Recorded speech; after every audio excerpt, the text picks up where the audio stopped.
Oh, yeah, it's going down right now. Episode Mario Lemieux of the 22 Shots of Moodz and Horrors coming at you live. I am your host, Pedophile. I mean the Horrorphile. Oh, that is good. Also known as Kyle. What's going on, homie? So much just happened in that intro. So much. And y'all that don't know Mario Lemieux, he is number 66 and episode 66. Yeah, I'm just being clear. I think there was also like a fucking Wu-Tang style thing in there.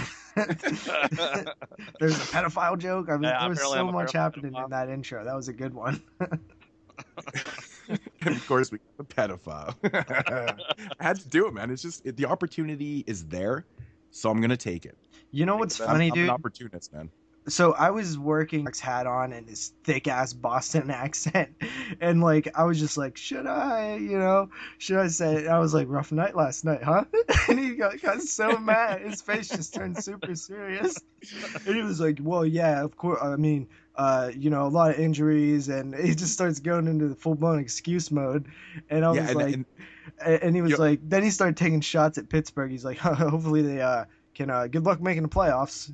Like as he was leaving, he's like, good luck making the playoffs. Oh, that's when you cough and just mutter underneath your breath. You're like, oh yeah. It totally was all the injuries that made him lose. You're like, full balls. But that's what I was thinking. I was like, sometimes you just got to take that shot. Like even though you're not supposed to offend your guests, sometimes you just have to. How often in life are you going to get a chance to laugh at a Patriots fan in person when their golden boy Tom Brady gets so frustrated and loses a football game? Like I had to take it. I had to take that opportunity. Exactly, man. That's the ultimate opportunity right there. You got to take it, man. Yeah, and it was fun. It was just like tough night last night, huh? Oh yeah, because we've stressed many times before that Patriots fans get so butthurt when they lose. Mm-hmm. And I can see. I'm shocked when they win. Yeah. I'm just like, they lose. I'm just like, yeah, man, another day at the office, man. Just a world of difference, man. It's like a world of difference. That customer, like that person at the hotel, would have like complained on you and like told your fucking manager or some shit. That would have been so funny. Yeah, no, it wouldn't. But actually, we told my manager. Like I was like, yo, listen, what we just did. It was so funny. It's awesome. So Kyle, good to have you back on the show. Yeah. How long has it been? For a third time. What was the last episode I did with y'all? Tales of Halloween. Tales of Halloween. Yeah, it's been a while, man. It's been a couple months, I think. So yeah, I'm excited to be back and jump in and do this again. It's gonna be pretty fun. Again, of course, easier to. Anything. I'm surprised it was like ever came back. I mean, if I was recording for fucking 8 hours or whatever the hell it was, I'd be like, this shit ain't for me, man. This is retarded. That podcast was like 5.5 hours. I remember we got done at like 4 in the morning, and I was so tired I had to work the next morning. I'm like, God damn, why did I do this? Why did I sign up for this bullshit? And like it had to be like the Children of the fucking Corn franchise out of everything any franchise in the world would be picked Children of the fucking Corn. But yeah, I mean it is one of the biggest ones. It's one of the biggest franchises out there, and yeah. So yeah, once again, good to have you back on the show, man. Yeah, man, appreciate it. Yeah, I mean, I'm excited. I mean, it's not a Children of the Corn episode, and it was one movie we had to watch, so I'm excited about that. Week there too, so it's always good to have you. There's back a lot of vagina rubbing during that show. Yeah, that's awesome. Good stuff. Yeah, Kyle's turning into like a full-fledged podcaster now. It's pretty crazy. I actually really like doing podcasts. I mean, I didn't really think I would because I've always been like really good at just talking in general. I talk a lot, but it's one of those things when I started doing it with you guys, I kind of enjoyed doing it. And I honestly enjoy podcasting half the time more than I love doing videos, as weird as that sounds. But I'm actually that way too now. I was going to say, I think JP is the exact way, from his output of videos. Yeah, I think the podcasting is his favorite part. Yeah. I like doing both, man. I honestly this week has been crazy. I think I put up like 5 videos this week. It's just been one of those weird ass weeks where I did videos I haven't done in so long. I did a fucking contest entry. I did a unboxing video. I never do those things, man. It's been like, dude, I couldn't even tell you last time I did either one of those type of videos. It's fucking strange, man. But it was fun. It was fun. So fucked up. You fucking recommended Orzako the Embalmer to that guy. You're gonna like fuck his world up with that. That's he's not going to be the same after seeing that movie. Well, it was funny because I always try to take my time when I answer questions, and I was thinking about it. I'm like, I'm gonna just approach this differently. I'm gonna try and find like 3 films with like 3. Yeah, he might not be the same after that. Dude, I wasn't. I had to. And I'm gonna be responsible for it. I literally had to get like super drunk to even fucking watch that movie because I watched a little bit of it sober, and then I put it in, and like it's tough. I was like, I can't, dude. It's really, really tough to watch. It is, man. So. It's super, super tough, man. And it's so fucking crazy. This guy like just does this every day. I know, like he was just like cutting these bodies open like they were like nothing to him. He just doesn't give a shit. He's like, oh, check out this baby I'm cutting open. This is cool. Like the reverse cover art that I put on there, where he's holding up that fucking newborn.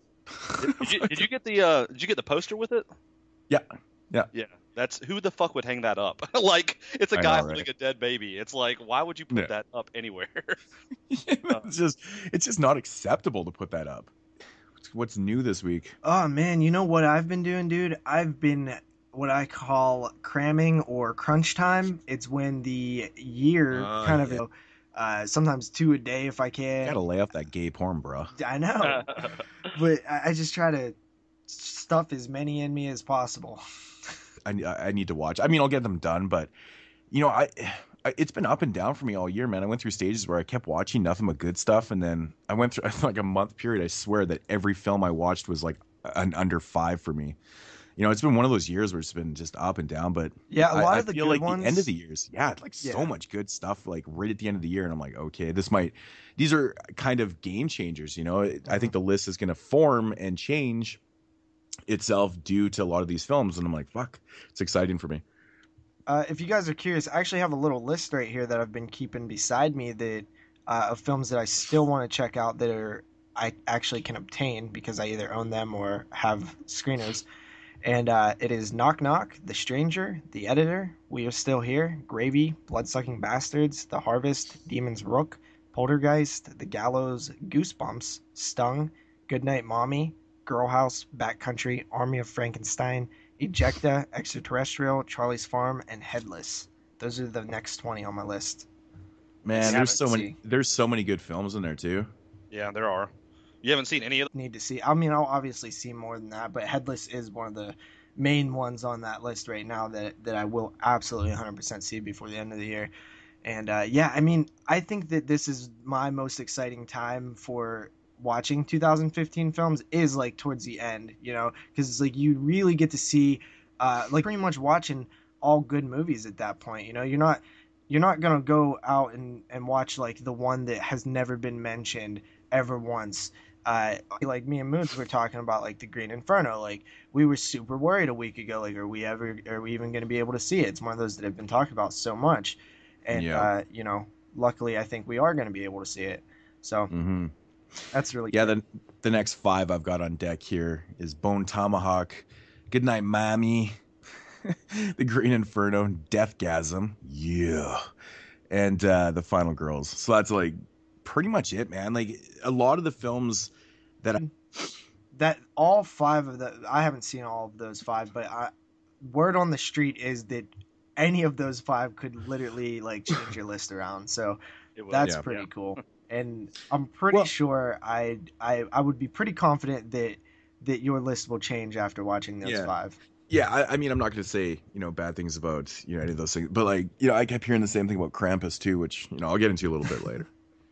But, I mean, it wasn't like, but who knows? We'll see. Yeah, it's super fun doing this, dude. And speaking of which, top 10 lists, I still want you guys to submit them. I am starting to get them flowing in. I reached out to a couple more podcasters. They're going to send me theirs. So they are coming in, and it is very interesting to see how it's playing out, because I'm doing it as they come in. I'll add the next 10 and I'll average out the numbers and stuff. And it's so exciting to see like the leads change. Mm-hmm. When does not really off topic, but when does Bunny the Killer Thing come out? That's next year. I was gonna say it doesn't say on that's the site. Part of the news. Oh, okay. I was just wondering because I couldn't remember if there was a date on there. I just kind of glanced at it. So, yeah. something I didn't hear either of you guys say in your lists, like a movie that I would recommend. Like, I'm not saying you may or may not like it, but it's just kind of surprising I didn't hear it. Was Deep Dark, the movie about like the glory hole, the horror glory hole movie. Yeah, I couldn't find it, man. I never even heard of that. Yeah, it's called Deep Dark. It just literally came out. Yeah, I have it written down actually, but I just figured it was gonna be a no-go. I couldn't find it.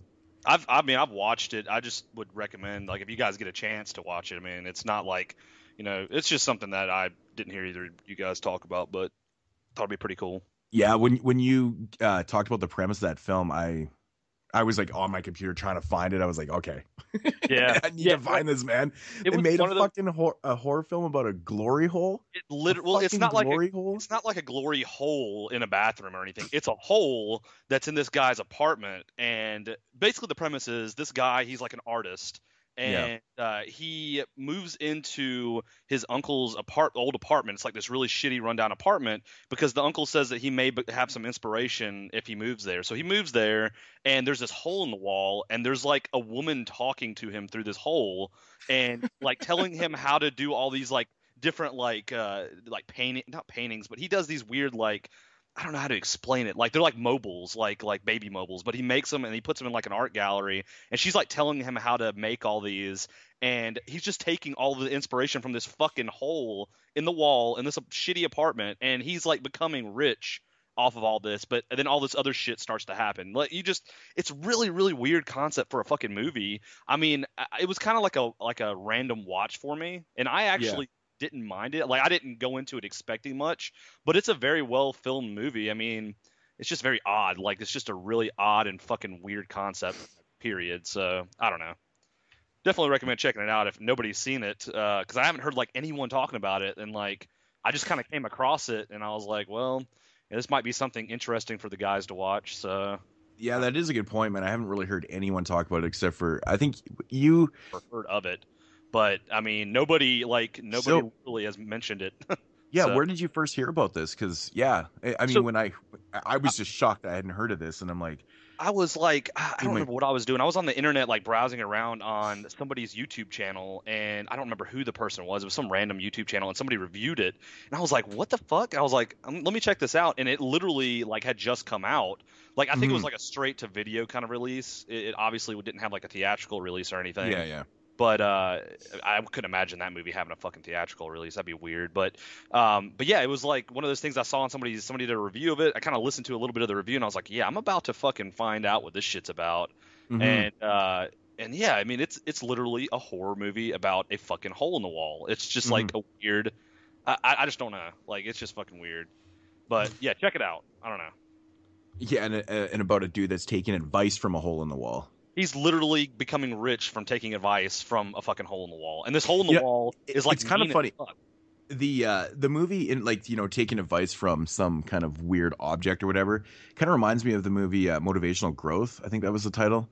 That I'd reviewed last year. That one is kind of similar actually, where this I know you probably heard the premise of it before, but it's about a guy that's he has like, I don't know, what's that disease called, like agoraphobia or whatever, where you just don't go outside. Or he's just kind of he doesn't necessarily have it. He's actually made the conscious choice of not leaving his apartment. He's kind of come to a point in his life where he's like, fuck society, I'm not going anywhere. So it kind of makes him a little crazy. But anyways, he starts like talking to this like mold. He starts taking like advice from this mold and shit. So in a way, and it's such a it's a trippy fucking film. It's good, man. It's really, really good. I'll have to check that out. Like, I remember like the cover of that movie, like the guy screaming on the cover. I've never seen it. So it's a well executed film, actually. It's got some pretty funny parts. It's not like over the top funny, but it's like, obviously the premise is goofy as shit though, right? Like talking to a fucking mold and just the way it progresses and what it comes to, it's like, holy fuck, man. It's a fun, really entertaining film, man. Really good indie film. So I have to pick it up. I saw it at Family Video for like $2, so I might go pick it up just. It's definitely worth that, man. Definitely check it out. Just don't try to swap the stickers. Yeah, let's not talk about that. Fucking Jeremy. God. It's fucking good times, man. Good times. Apparently that didn't work out very well to my my advantage. I'll just fucking tell everybody. So what I did, I went to my local Family Video and I really, really wanted. They have Toxic for some reason. My Family Video has the Toxic Avenger for rent on Blu-ray, and Family Video sells like the most random fucking movies. Like they'll like just have movies that just sit out forever, and then they'll just randomly put them up for sale. And like literally, I've never seen the Toxic Avenger like ever be checked out. So what I did was I took a $5 sticker, I stuck it on the Toxic Avenger, and I was gonna buy it. And I went up to the counter, and the guy was like, "Yeah, that's not for sale. Let me put that back for you." And I was like, "Oh, okay." And I just kind of walked out. The reason I did that is because fucking Jeremy told me that he did it, and he fucking got the Toxic Avenger Blue. He's like, "Oh, you can just stick a sticker on it. They just want to get rid of that shit, man. They'll sell it to you." And I fucking do it, of course. It's like the guy behind the counter is like, "Oh no, we're not selling that one to you." So it was very embarrassing. Like, I don't know, man. I literally bought something else just so it wasn't as awkward. I think I bought like The Town That Dreaded Sundown or something, and I was like, all right, I'm getting the fuck out of here. And I just it was just a fucking huge setup too. That's all it was. Yeah. Oh, dude, He just wanted to make a fucking fool of you. It probably did. It fucking worked though. Yeah, it did. I felt like a jackass. So. That's so funny, man. Like your Blu-ray for $5.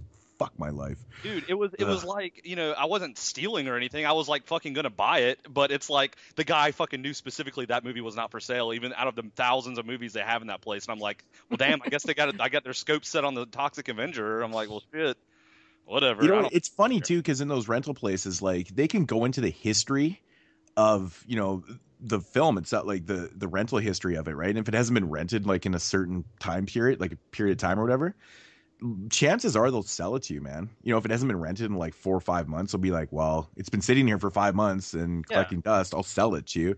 I know that's the way it used to work around here because I used to do it all the time. Like I would bring up a movie and I'm like, hey, you guys want to see, or can I buy this? And they're like, yeah, we'll check the history. And I'm like, yeah, it hasn't been rented in 8 months. And I'm like, I try to do that. They're like, hey, $4. There's a video store that I have now that is, it's still a video store, which is crazy. It's just a like mom and pop type deal. 7-8 years like that nobody's buying, like nobody's ever gonna buy them because I've bought all like the horror ones that are there, and every once in a while there'll be like a new 3 up there or something. But I'll go upstairs and I'll be like looking at titles. I'll be like, dude, you guys want to sell like any of these? Like all, like there's so many films up here that like I can't imagine ever get rented, and they'll never do it. They'll be like, no, we don't sell those ones. And I'm like nobody's getting your 8 films to die for season 2. That's super lame. Like nobody's renting those. I don't care what you say. Who the fuck is renting the Toxic Avenger? Seriously, like I could imagine some random just going into Family Video and saying, "Oh, I'm gonna get the Toxic Avenger." They have like class of dude. The Toxic Avenger was one of the like most popular rental titles in like the 80s and 90s. If you kind of if you can see the area that I live in, like I just don't see very many people going in, and like I've never seen it like gone. Like it's never. I mean, it may have been rented at some point, but I go into Family Video once a week, and it's always fucking there. It's got dust all over it. I'm like, what the fuck? But, you know, that's how those ones that I told you been sitting there for like 7 years. Like they literally all have like cakes of dust on them. Like they're gross. Oh yeah, did I ever tell you about the story of me trying to buy Digging Up the Marrow from there? They had 2 fucking copies of Digging Up the Marrow, and like they had one for sale, but it was checked out. Like somebody rented it. I grabbed the fucking cover and I go up to the counter and I'm like, yeah, because I really wanted to buy it. I wanted to see it at the time because it had just come out like, you know, a couple of months prior. And I was like, yeah, is there any way when this comes back in, since it, you know, it's for sale, can I buy it? Like, can you just hold it and I'll just come back up and buy it? And he's like, yeah, we could do that for you. And then he like looks up the history. That fucking movie was rented for 6 months and the guy didn't return it. I was like, God damn. I see it, but I'm not gonna buy it unless it's like $3 at Family Video.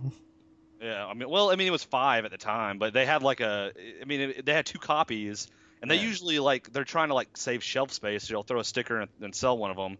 But yeah, the one that they were trying to sell, he's like, yeah, it's been checked out for 6 fucking months. I'm like, oh well, yeah, I'm not going to look forward to that coming ever back. Yeah, it's pretty safe to say it's not coming back. Yeah, I bet that late charge was probably like $100 or some shit for that movie. Yeah, but stupid. Well. Yeah. Well, JP, do we got some news? Yeah, we have a little bit of news this week. Like usual, as of late, it's just not very much. So first up, there's a little kind of like update, not really an update, just like a comment on the Hannibal series. The showrunners were kind of interviewed, and they said that they think it might happen, but they also think that if it does happen, it needs to happen fairly soon because it's just not going to work if it doesn't. It's not going to work if they wait 2 or 3 years. Like, it just needs to happen now if they're going to continue on with the series, if another network will pick it up. And, just goes on to say, like, I think that it can happen. I would be really excited if it did happen. There's nothing concrete, but, there are a lot of rumors, but nothing has happened yet. So, I mean, he's basically just what if scenarios. I'm just blown away that no one picked that up, considering how popular. Yeah, it was definitely it's really popular. Well. But a lot of people, like everyone that talks about it, says it's really, really good, and it had good ratings and stuff. So, like, what the fuck is the deal? Yeah. Well, I do know people scared to take this on. Like, we had talked about it before. I think the it had a little bit of a slide in ratings there. Oh, okay. Right. Yeah. Right. It had like a little bit of a slide there, and but I mean, it's not enough to really cancel a show. So I'd like to know the whole history behind this, man. Yeah. And what the hell happened? Then the show creator, Brian Fuller, said that he would love to see the Hannibal series move forward with the Silence of the Lambs arc with Clarice Starling. And he's like, as long as I'm alive, I'm going to be trying to get that done. So wow. He really wants to do it. And I would really like them to continue on with that show because it seems like everybody freaking loves it. And as I recently have just picked up the Hannibal Season 1 on Blu-ray for a mere $5 on Black Friday. That was definitely the deal of Black Friday, dude. Entire season on Blu-ray for $5. They're normally like 40. Yeah, I saw that. I seen them at Walmart for like $10 or $12 or something. I was like, holy shit. Damn, I wish I would have known that because my pap loves that show and I've been wanting to get him those sets. Yeah, I don't even know why I didn't grab them. I've only ever seen the first episode, but I've heard nothing but good things. I'm fucking obsessed with Game of Thrones, dude. I love that shit. You should start a podcast on it. Jesus Christ. So next up we have Strangers 2 gets a release date, which I think is a great date to set a horror movie like that. Like, December 2nd just seems like a good day for a horror movie to come out. So this is like a sequel to the original movie. Mm-hmm. I don't wonder how they're going to do that. Well, as we all know how that one ended, it's kind of leaves you with room for a sequel. True, I guess. It took them a long time to do a sequel. They've been literally talking about it for like 8 years. It's crazy. Crazy that by the time it comes out, The Strangers will have almost been out for like a decade. Like the problem with like talking about a sequel that long is it's leaving a lot of hype. Like if the movie ends up being really shitty, that's going to be like really not that great because they talked about it and worked on it for so long. So that's, in my opinion, whenever you are coming out with a sequel to a movie, it should be like maybe a year or two after the original. Here's kind of left with that. Here's Kyle's logic. He said, if something's shitty, then it's going to be not that great. Well, no, what I'm saying is like well at least put, a lot man. of hype for Very the movie. well put. So I couldn't agree more. No, really. I agree. It is like, but making sequels, many years after the original film, I think for the most part, sometimes, I don't think it works overly that well. But I mean, in certain cases, it does. I mean, look at Psycho 2, came out 22 years after the original one, and it's fucking awesome. Yeah. So sometimes it works. I mean, Phantasm 2. Phantasm 2 is another great one, yeah. And but we have had some stinkers though in there, obviously. But I don't know what to think about this. I just really don't know. I actually am a fan of it because it's better than saying like, "Hey, we're gonna remake The Strangers." Am I right? Yeah, I mean, remaking it, I think is just pointless. But the sequel, I'm curious to see what they do. I guess The Strangers is such like the most simple film ever, too. But you can totally go any way with The Strangers too because of the way it ended. You could literally go anywhere. Yep. I mean, she was like asking me what movies, and I let her borrow The Strangers. I was like, my mom's like almost 60, so mom's gonna think this is fucking creepy because she thinks like dumb shit that I think is stupid. She thinks is creepy. Like one of the movies she went and saw at the theater was Insidious 3, and I watched it and I liked it, but it wasn't creepy at all to me or anything. It was just kind of weird. But she watched it and she's like, this movie was stupid as hell, Kyle. Why did you even suggest this movie to me? And I'm like, Mom, that movie's kind of creepy. Like with your type of style. I don't know. I thought that was kind of funny. Like she's almost 60 and she's like, this is so stupid. Why would you ever let me borrow this movie? I'm like, okay, whatever, fuck. So, I don't know. Getting it from your mom. That's awesome. I guess so. Cool. But anyway, So Well, you better recommend some better movies, or else she's gonna bend you over her knee and fucking spank your bare butt. I'll let her borrow Orzoko the Embalmer and Serbian Film the next time. See if she thinks about this too. Yeah, man, fuck, me and the wife were out of town one time, and my dad texted me up, and he's like, he couldn't stand it. And then Serbian Film, he's just like, what is wrong with you? He's like, are you even allowed to have that in your collection? Like he thinks it's Viral fucking sucked. And my mom's like, Rob, you're an idiot. It was great. And they're like arguing about antiviral, and it was like fucking so funny. I'm like, this is awesome. That's funny as hell. Yeah. That's funny. Are you done with the news, JP? Because I got a little tidbit of news I was gonna say. I'm not done with the news. All right, well, we'll save it for last. Okay, I'll throw it to you. But next up, AMC moves forward with another TV show. This one is about vampires, and it is going to be based on, it's an adaptation of Joe Hill's, which I believe is Stephen King's son, correct? Yeah. NOS for another TV series. M. Night Shyamalan, who Oh my god. directed The Visit, which Please no. is good, is season 2. More TV news. Correct. And to go away from some TV news, we actually have, I didn't even read this article, but Around this? I don't understand that at all. me neither, because they're not like I'm really they're not curious like to see what the people that premise- can like fight. They're just like stories. Dude, I mean, so Is that it? The Ring and the Grudge. Yeah. We'll just verse them. You know, that's Ringu- exactly how that Ringu happened, and right? Ju-on. Rinku and Ju-on were like, yeah, we'll just put a verse in there, and there you go, man. Fuck you, America. We can do it too. That sounds stupid. I don't know, man. I really want to fucking know what the premise is. Yeah, I honestly I'm don't super know. curious. Like, I don't even understand how this could work, man.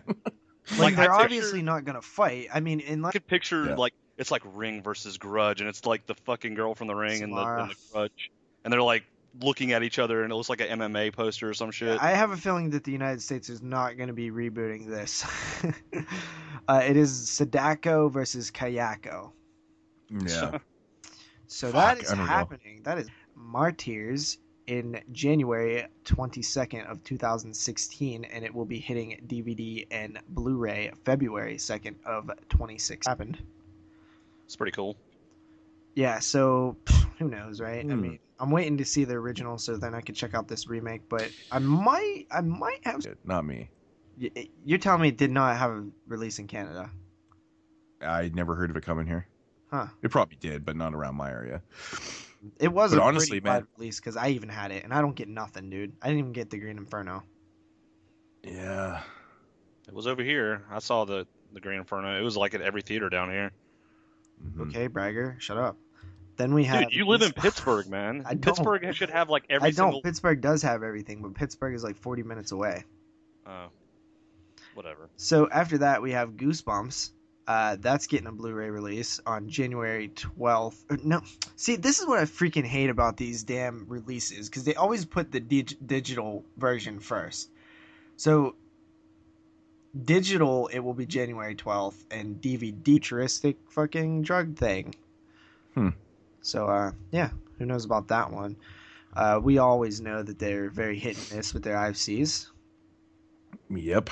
So after that, finally, we have a little announcement from Artsploitation, and it is this thing is called Bunny, the Killer Thing, and it looks like just like what. It looks like something I'm gonna love and you're gonna hate. It's gonna be Maybe so awesome. Maybe, but I might like it as well because I like. I didn't. I Did can you like watch the things like trailer? that. I did not. Did you watch the trailer? Neither did I. I think Matt did, and he told me about it, and I was like, oh my god, that sounds so up my alley. It was like this bunny fucking running around with this floppy cock hanging out. Yeah, so the premise That's really is funny. it's, these group of people, Finnish people, go out to this cabin, and they meet some other people there, and then they meet. I mean, honestly, okay, you know that I normally don't like ridiculously stuff like that. But at the same time, I do sometimes too if it's done right. See, right like there, man, like it's just like, Mutantis, I hate because I think that it was done terrible, but it can be done right.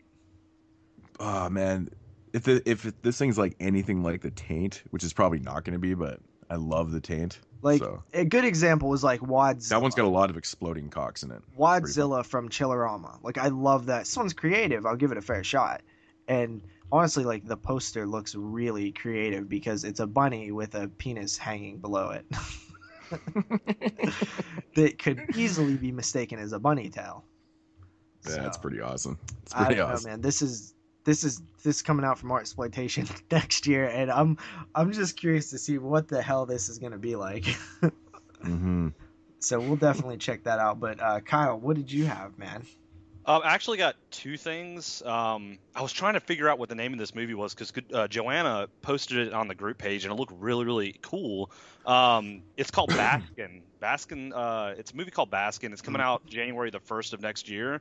I just wanted to kind of like talk about it for a minute. It says the pretty much. I watched the trailer. The trailer looks crazy, but it says here a squad of unsuspecting cops goes through a trapdoor to hell when they stumble upon a black mass in an abandoned building. But like the trailer looked like crazy, like very, I don't know, man. It just looked fucking crazy, and I just wanted to kind of like mention that that's coming out in January. It looks like it's a foreign movie. It's from Turkey, it says. But she posted it, and I watched the trailer. I was like, damn, that's kind of a crazy. Death Walks Twice, and it's two films by Luciano Ercoli. Ercoli. And it is Death Walks something. Death Walks on High Heels and Death Walks at Midnight. Yes, correct. You are correct, sir. So that's another box set. Cool. So I'm just like, yeah, giddy up, Italian stallions. So baby. What else did you have, Kyle? This is kind of just so. Have you either of you guys seen the movie The Room? Nope. I've actually never seen it before. No, do you know what I'm talking about? You know what I'm talking about? I've heard about this one for years. Okay, so James Franco and Seth Rogen and Dave Franco are making a movie about the making of that movie, and it started filming December the 7th. And like, I guess Seth Rogen and James Franco got obsessed with this guy in this movie, and they're making a movie about the making of that movie. I just thought it was funny, like. Yeah, so it's like an Ed Wood type thing. Yeah, I mean, well, one of the guys in the original movie wrote a book about, you know, how he basically got into the movie, and they're making a movie based off of that book. Okay, that's cool. Yeah. Pretty funny. I don't know. Yeah, I know. This sounded super interesting. I was like, I know. I've heard release tanked because I've seen clips though. Man, oh my god, it's just I don't know why I've been holding off. I gotta check this movie out. You really do need to watch it, dude. I would love to hear what you think about this fucking movie. It's like you could be having the shittiest day and go on YouTube and watch clips of the movie, and your life will instantly you'll be happy. You'll just like dressed up as Tommy Wiseau, and he looks exactly fucking like him. It's really weird. It's just so fun. I don't know. But anyway, yeah, that was my little tidbits there. So. All right, cool. That wraps up the news, Moodz. Alrighty, so getting into Moodz Swingz and the DVD and Blu-ray, actually, considering it's been rather slow, I want to say. So, but first up here from Scream Factory, we've got a double feature featuring the Dungeon Master and Eliminators. Yeah, weird double feature. Wait, was Dungeon Master already released by them?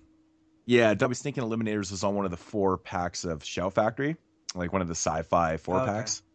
But I don't think it actually was. So I think this might be just a new pickup or whatever, but which I think in the UK it's already been released, but we're finally getting this released. Blood Rage on December 15th. The 3-day. Wow. Like holy fuck, man. It's like 6 months ago. It's crazy. But it's finally coming here. Obscure slasher film from the 80s. Blood Rage. Yeah, looking forward to it. Next up here from Scream Factory, we've got the collector's edition of The Car. And I do have to agree, man. I know Zach's it's always actually ready. not a collector's edition, by the way. All right. Yeah, that's right. Just changed the cover art. That's right. You're right. That the cover art that they went with here, this commissioned artwork is awesome. It really is, man. It's like one of my favorite cover arts. by Scream Factory. I love it. Looks awesome. It's pretty cool. So, and it's good film too, man. If you've ever seen the car before, it's really fun shit. So, from Blue Underground, we've got Eugene. Now, this is just ridiculous. Like, I can't believe a movie like this is getting a 3-disc version.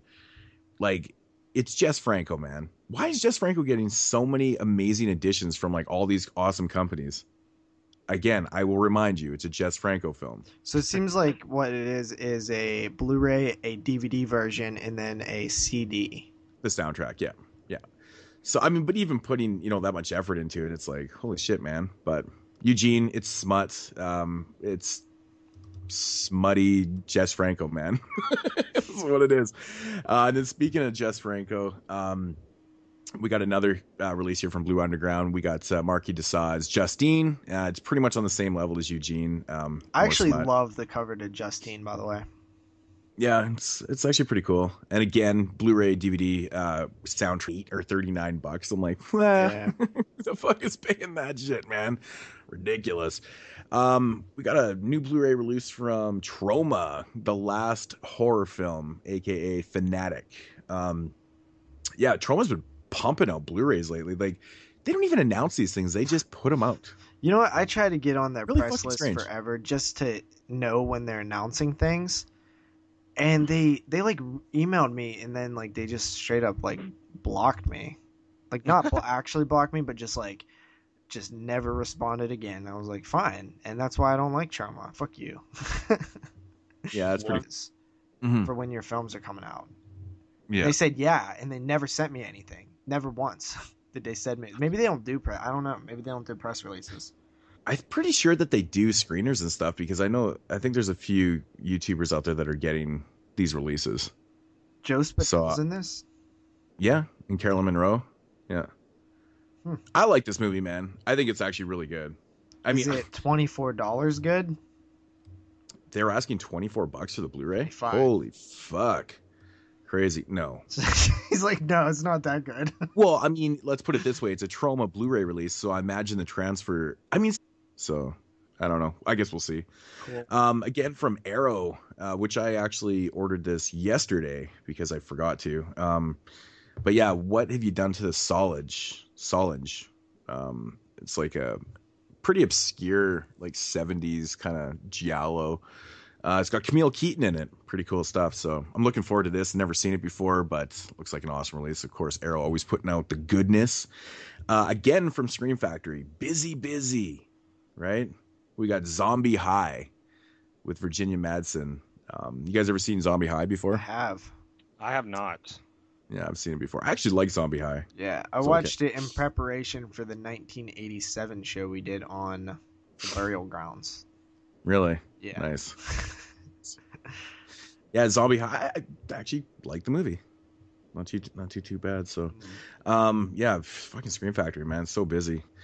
We got one here from, I want to say this is Wild Eye, and I love the cover art, man. Acid Bath. It is some awesome cover art. They always have good cover art. I love Wild Eye's cover art. Man, this shit is I cheap would as just fuck want that too. for my collection, like just because that's a cool cover. Yeah, like, man, even if the movie's garbage, I still want that. It was kind of like that $7.99. Yeah. Oh yeah. Morbid had wicked cover art, and it was a horrendous film. Like, I gave it a 1.5. That's what sells it, man. Because if it didn't have that cover art, if it had like mediocre cover art, it would have been like, well, it's whatever. It is what it is. Yeah. We got one here from How Much Do You Want to Die? Carolyn Monroe's in this. Jack Ketchum, Tom Sullivan, what? Lloyd Kaufman, Debbie Rochon, and more. So what the fuck is this about? Wow. Is it like a doc? It is. It says this documentary explores how death is perceived by group horror professionals and its influence on their work. Awesome. That sounds cool. This year. I like that cover, by the way. Yeah, it's kind of cool. So I'm assuming it's some type of torture type thing. I don't know. It's always tough to tell with these covers these days. But Unearthed Films, if you're unfamiliar with them, they put out some pretty brutal stuff. Mostly pretty insane stuff, actually. Put out pretty nuts stuff. But yeah, next up here from, I believe this is again Wild Eye. Wild Eye with the releases, man. They're just, fuck, man. They pump them out, don't they? Oh, yeah. Bread and Circus. This one looks pretty cool. Again, called Blood Factory. You know what? The same artist did do both of those. I was correct. Yeah, it looks very similar.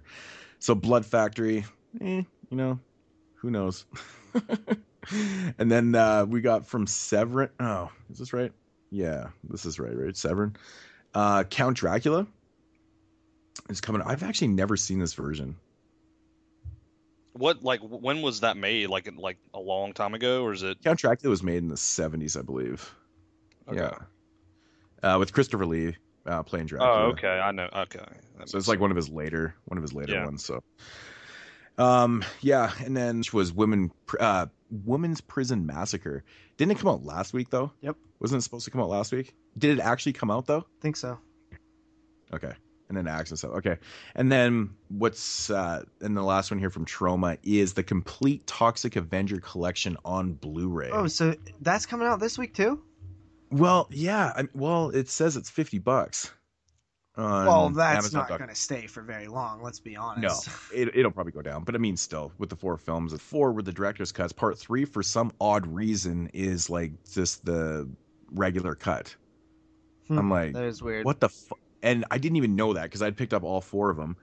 And I was like, are you fucking kidding me? What the hell's up with that? I know they got a lot of fucking bitchy feedback on that one. So, but I'm assuming these are all, the director's cuts. Yeah, I've wanted to see this, all of those. I've been looking for a way to get those for years. I know that there's been releases and there's been box sets and stuff, but I just have always kind of put it off. So I'll probably keep an eye on this set to drop and finally get those films. It's crazy, man. I think I have like 4 or 5 different copies of all 4 films. I know. It's like so crazy how many I have. Fuck. Yeah. But it's kind of cool, man. I actually like the cover art on this set too.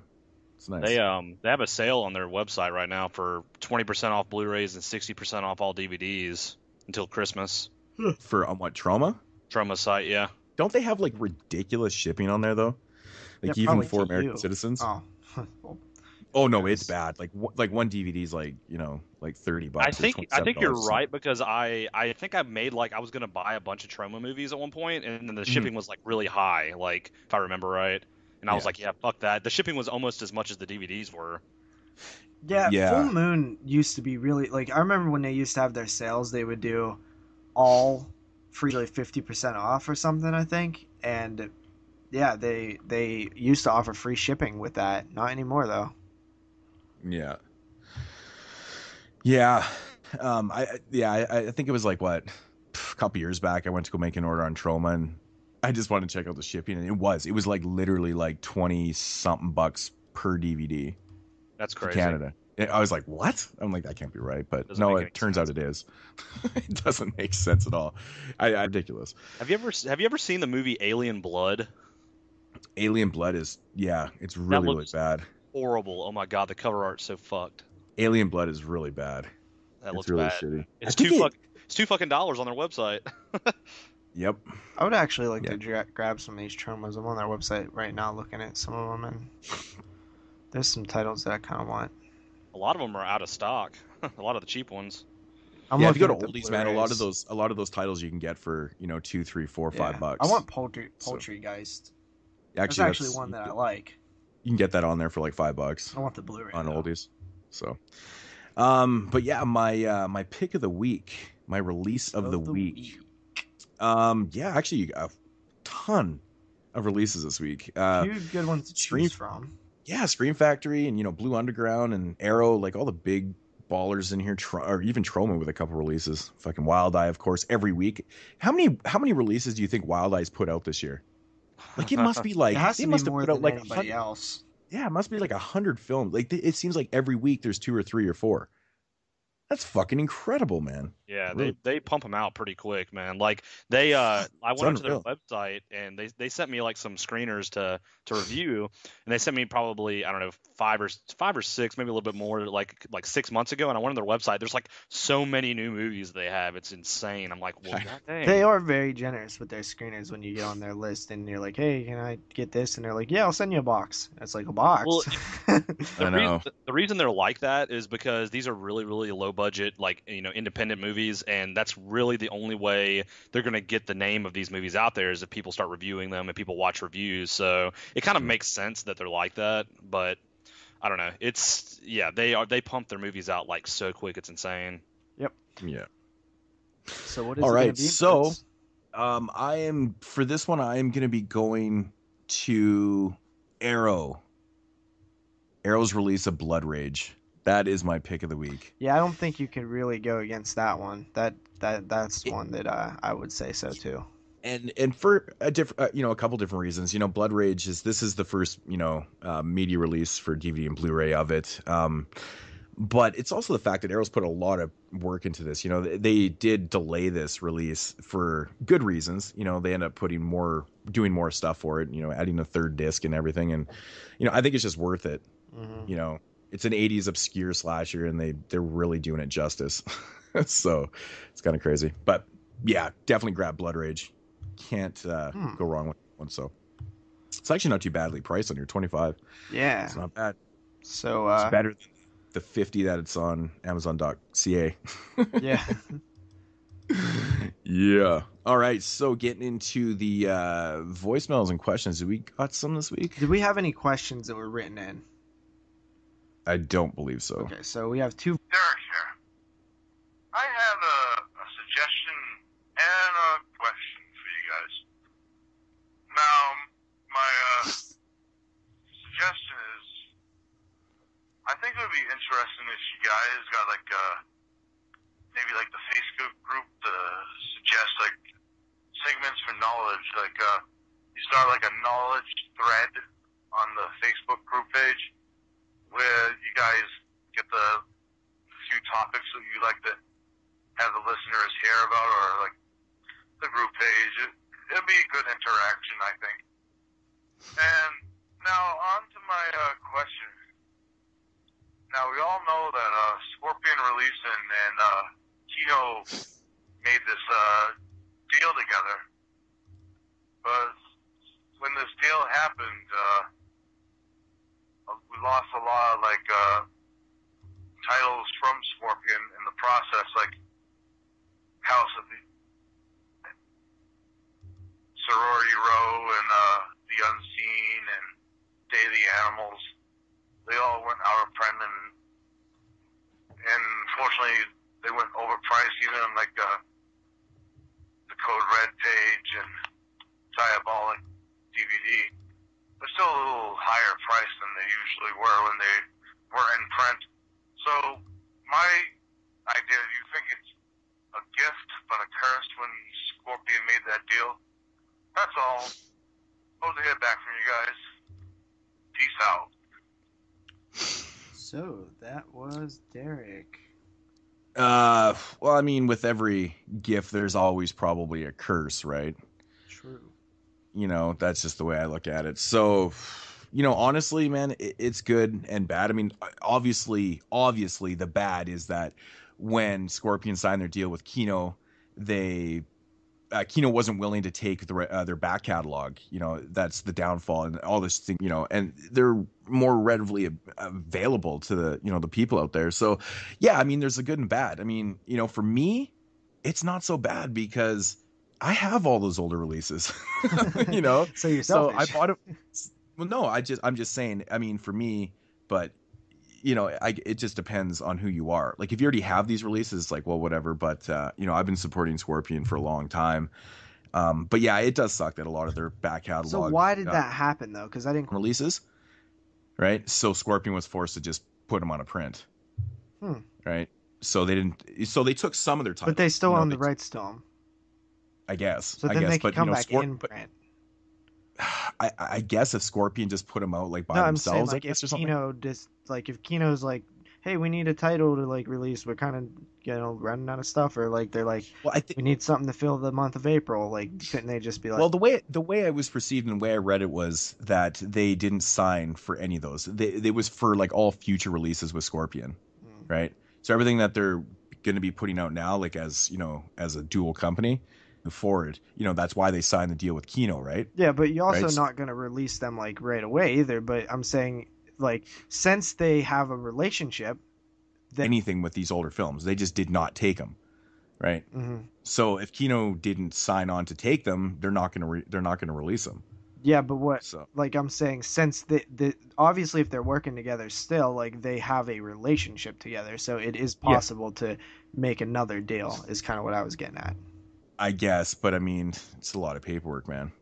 you know, you know, there's already a legal bind there for future releases and stuff. And I mean, obviously, I think they would have taken that back catalog.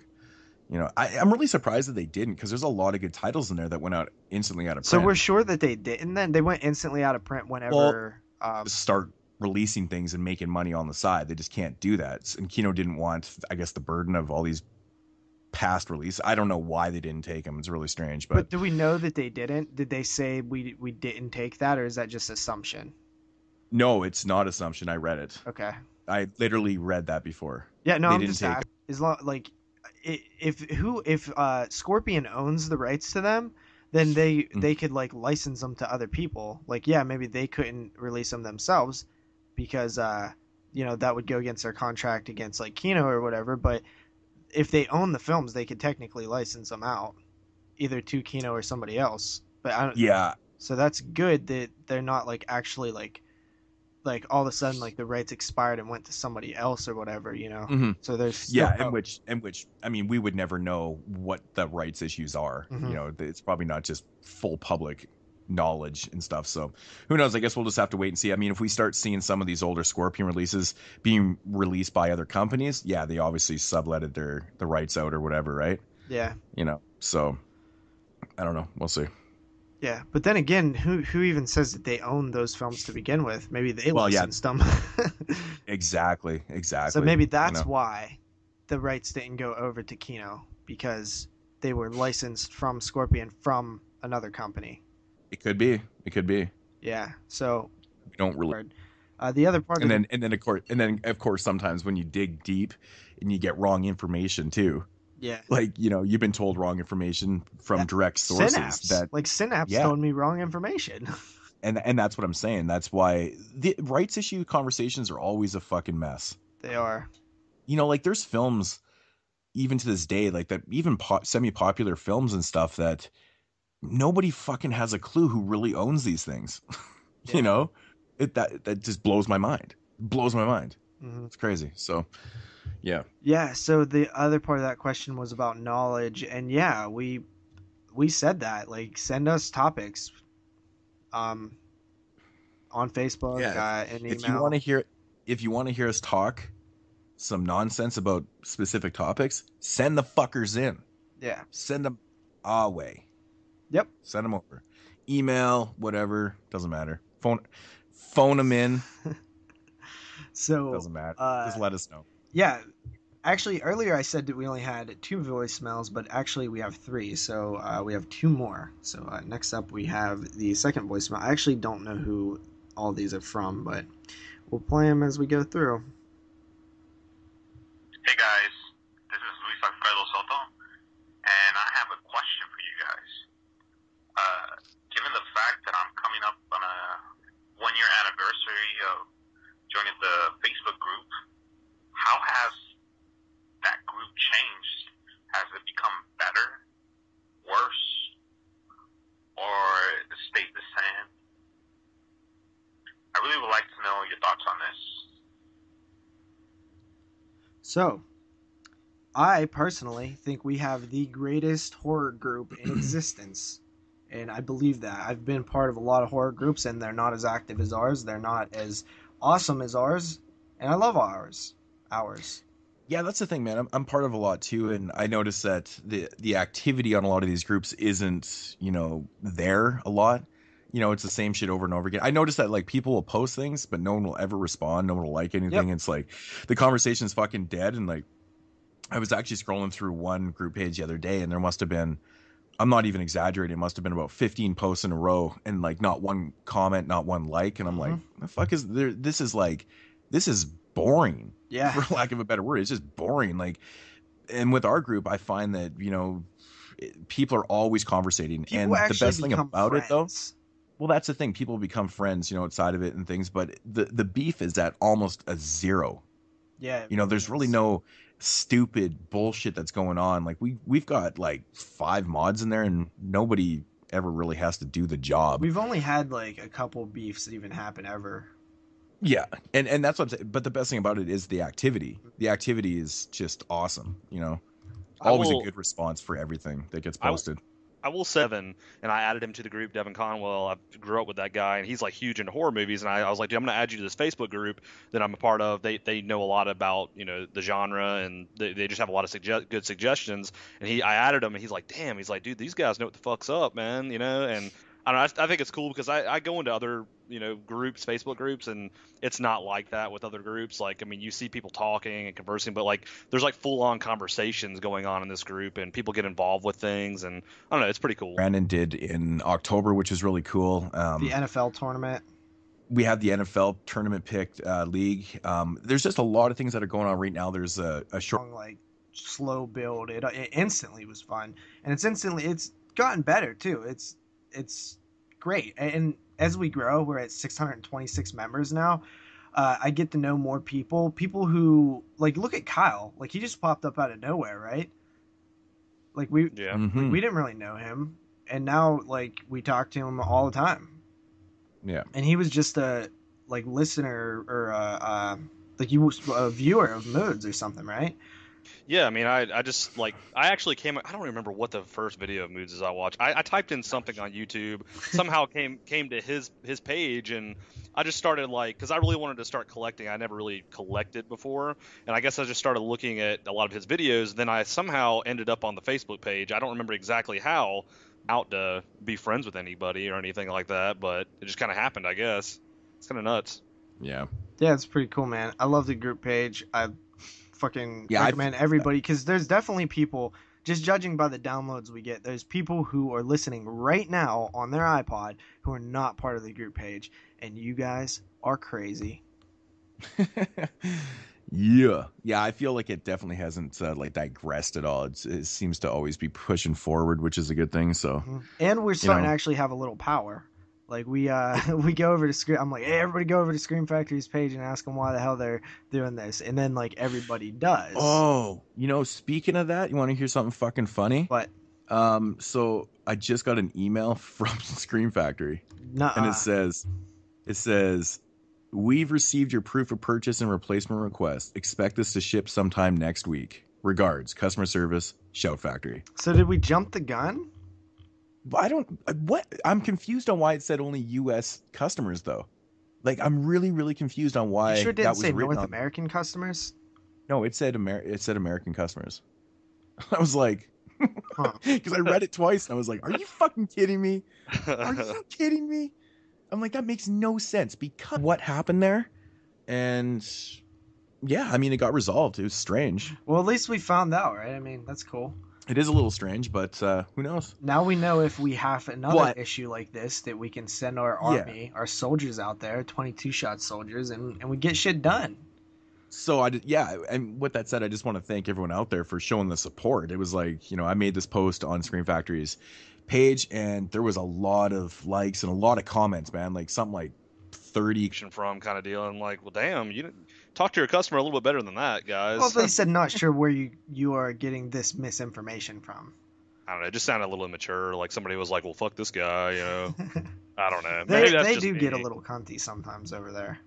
Oh, yeah. Yeah, they've been known to do that. All right, so I hope that answered your question, Louis. We're going to move on to the third and final voicemail, which I will play. What's up, guys? It's Matt, the Horror Adonis. Really enjoy the show. I listen to it late at night when I'm doing homeworks, and it keeps me from going insane, so I really appreciate that. The question I had was, what are the top 5 movies that you guys really loved, but a lot of people seem to hate? Obviously, horror movies. And then on the flip side, what are the top 5 movies that you guys really hate, but a lot of people seem to love? And for me, I guess one of them that I really love, a lot of people seem to hate, is My Soul to Take. I really like that movie. And then someone can relate to that. One that I hate, a lot of people seem to love. I don't think a lot of people love this movie, except for I think Moodz really gave this one a high rating. Tusk, I thought it was terrible. And then AC to Death, I couldn't even finish it. It was so bad to me. So those are mine. And also, I was just wondering, have you guys ever found out the identity of the person who left the Texas Chainsaw Massacre, like, soundbite that you guys always play? mean, you don't have to say their name because if you want to embarrass them, I'm just wondering if this person knows that they're immortalized with that soundbite. All right, guys. Well, show's awesome. We're enjoy it, and thanks for taking the call. Later. All right, so a couple things in there. First up, let's tackle the Texas Chainsaw Massacre thing. Moodz and Jeremy think they're 100% sure who they know who it is. I assume that's who it was, but I've never seen proof or know for sure. But it was a guy named Mike Schenkel. That's also where the Schenkel angle came from. And he used to be part of the group page, young kid, and he was extra annoying. And he is no longer associated with us, but he still lives in infamy with the Texas Chainsaw Massacre. Yeah, it's most definitely him. It definitely is. It does sound like him too, though. Yeah, but still, I mean, wouldn't it be funny? Talk if about just just came out flipping. Actually, that was me. Yeah, that was just it was like a gift from God that he sent that voicemail in, because it made for a lot of laughs on the show. And a little background on that voicemail, when I first set up the voicemail line, I listened to the voicemail and it was a phone call, a long pause, and then it was just you just Texas said phone call. Chainsaw Massacre. Jeremy would be shitting his pants right now. Phone call. Phone call. You said phone. You said phone.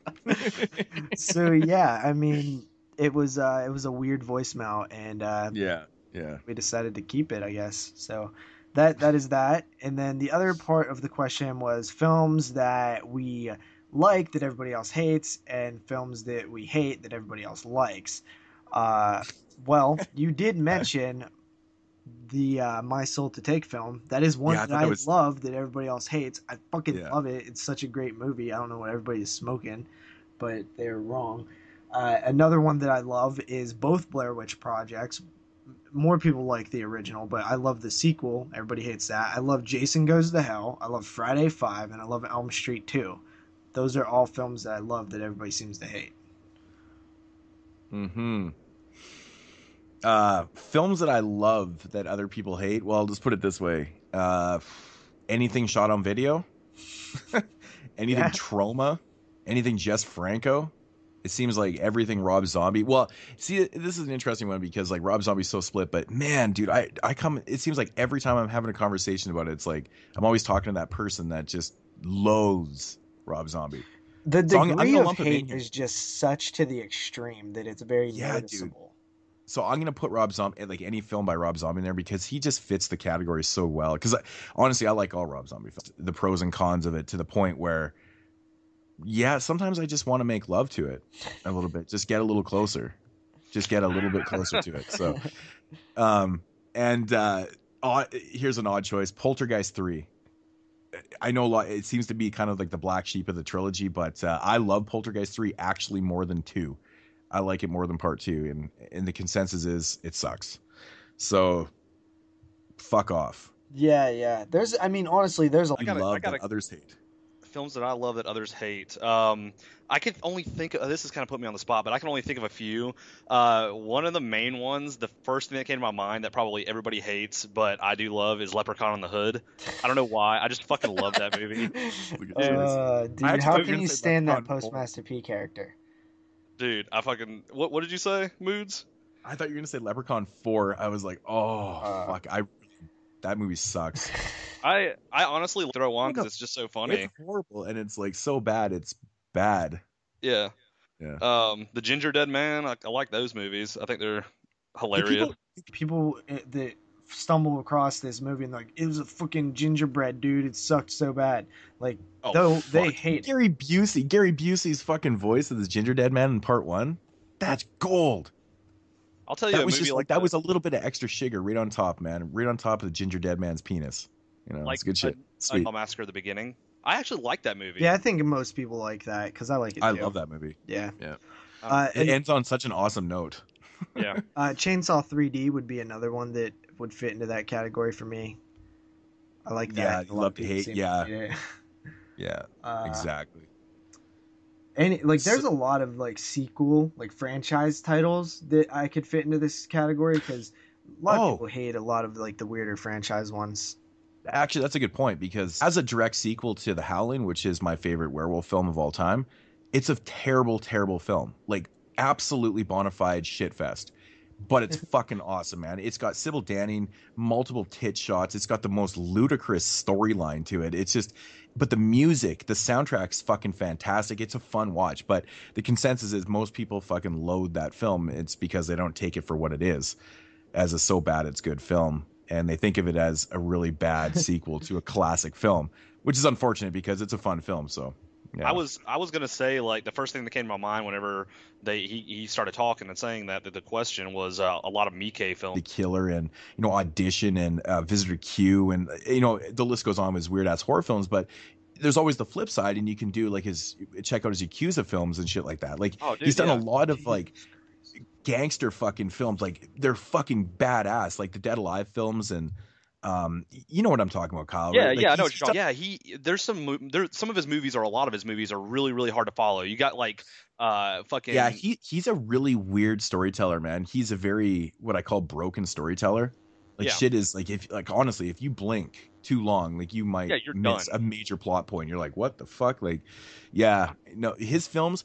I find that his movies, like, I mean, even look at Audition and each of the like those type of films, they're probably not one watch reviewable films. You might want to watch them a couple times because you're going to find new shit or even follow it a little better.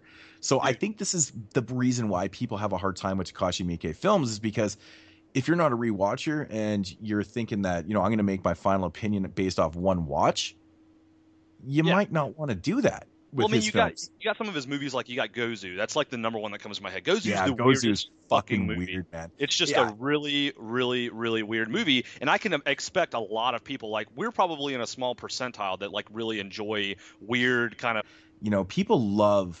I find with people, like, if they're. Well, I shouldn't say that because like I love slasher films, and it's not because they're spoon fed or whatever. But like generally, people that kind of really, really focus and figure out things, it's probably not your cup of tea. So. You're going to lean the other way and go, it's not good. Mm-hmm. But I think that's a wrong remark. It's possibly good. It's just, it's not for you. I think that's what Takashi Miike falls into this category of, like, you kind of have to just, you have to separate yourself from, all these other type of movies and take it for what it is. I think having a little bit of education going into Takashi Miike films is probably a good thing. Hey, man, I'm just going to pre-warn you on this film. It's a little confusing, and you might get a little frustrated watching. It's pretty awesome, but watch it twice. I agree with you on the multiple watches of his films. Like, I think if you, like, go into it, watch it, maybe give it a week, watch it again. Like, that's kind of like a good way of going about his movies. Something I tend to do with his movies is I'll go online and read the synopsis, or maybe even read some of the plot on Wikipedia before I even jump into the movie, because at least then I'm going into the movie with a little bit of background of, hey, this is what I'm watching. Like, okay, well, obviously I'm stupid. Yeah, well, but sometimes his style, it's not. It's just that, like, that's like, his style, man. It's like feels that way. His newest movie, Yakuza Apocalypse. Talking when he goes, I did that shit purposely. that was by design, Kyle. Come on. So, not to cut you guys off of your Takashi Miike topic, but there is another part that I hate that others love. The first one that came to my mind is Shaun of the Dead. This one, the consensus is like everyone loves Shaun of the Dead. Again, a lot of people like the film, love it, actually. Mm-hmm. I'm not the biggest fan. Sinister is another one. I just can't do it, man. There's something about the movie I'm just not a big fan. Fright Night Remake. This is a good one. I don't know what it is about people and loving this movie. I've come across so many people that love Fright Night, and JP's one of them. I'm just like, I don't get it. McLovin, Colin Farrell. Yes, that is quite possibly the worst fucking casting ever in a film. Ever. I might remind you. Ever. Yeah, if you're trying to cast somebody who's Stephen Jeffries, then yes. I mean, that's not... No. It's just McLovin in general. The guy is terrible. I thought he was pretty funny. Oh, man. Yeah, I don't know. What's another one? This is a movie I don't necessarily hate, but it seems more people like it than whatever. But it's Elm Street 2, and I mention this because, obviously, well, I'm also doing this just to stir the pot with JP also, because I'm mentioning films that he likes on purpose. No, and ones that I love, and I'm doing this purposely because I am stirring the pot. I've got the big fucking wooden spoon in the cauldron. I'm giving her. But got all these weird ass points, and I'm like, nah, man. But yeah, it seems like a lot of people love that, and I think that's 5 anyways. It's weird because I used it as a film that I like that nobody else likes, and you used it as one that everybody likes but you don't like. Mm-hmm. But it is kind of like that though, because there It are is. groups that are like really into it, and it's like there's factions all over the horror community. Mm-hmm. So yeah, I mean, that's what it is. I used to really like Blair Witch, and I grew way past it, man. We got to move on. So I'm doing the it ones for. I'm just giving it to him. Stop! It's hurting. The ones that I don't like that everybody likes, Shaun of the Dead is definitely probably my number 1 film in that category. Like I wouldn't say I hate any of these. I just don't like them. American Psycho, I don't really care for. Oh, come on. Psycho. That's fucked. I mean, That's that fucked, actually buddy. is fucked. No, I mean, I don't know, man. I would actually have a hard time talking. You are literally the only person I know that does not like that movie. I remember watching American Psycho in one of my film classes in college, and having this discussion in a room about the film is like really, really interesting because there is so much interesting things happening in this film, and like just hearing like 15 or 20 different people's views on it. It was really, man, that movie is crazy. It's such a good conversation piece, man. It really is. It's good filmmaking. Yeah, absolutely. I'm just really surprised that you films. Yeah. But so I just find it really interesting. Honestly, like that, when I talk about that one, I always say that I think it would be a hard one for me to really put into words why I don't like it, because by all accounts and purposes, it is a great made movie and it is a good movie. I will admit that. I just don't like it. And I don't know why, really. I really don't know why. I just don't like it. But there's some here and there. I don't like hate anything that much, like besides like Beneath the Mississippi. But so this is kind of a hard question for me. It's more of like an overrated thing when I think about it. But Kyle, do you have any that you hate that or that you like? Wait, that you hate that everybody else likes? Jesus Christ. That I hate. Oh boy, Paranormal Activity or any movie that's like that. I actually can't believe I forgot to write that down. That's a good one. I fucking hate Paranormal Activity. I hate all those movies, dude. I don't even want to see them. Like, I can't even comment on the sequels. I've only seen the first one. I've only seen the first 2, and I haven't seen anything after that. But I did not like them. I don't know. Those movies. I'm not really a big fan of the Saw movies, to be honest with you. Well, everybody loves those fucking movies. Well, I think the first film is like an amazing movie. Well, yeah, the first one's good, but it's like every other one is the same. They're all let's go to the movie theater to see what new traps that Miramax could come up with. That's why I like them. Well, we're gonna have to have this cool kill. Well, we're gonna have to have this mask. We're gonna have a unique killer. Like that's all in part slasher 7. films.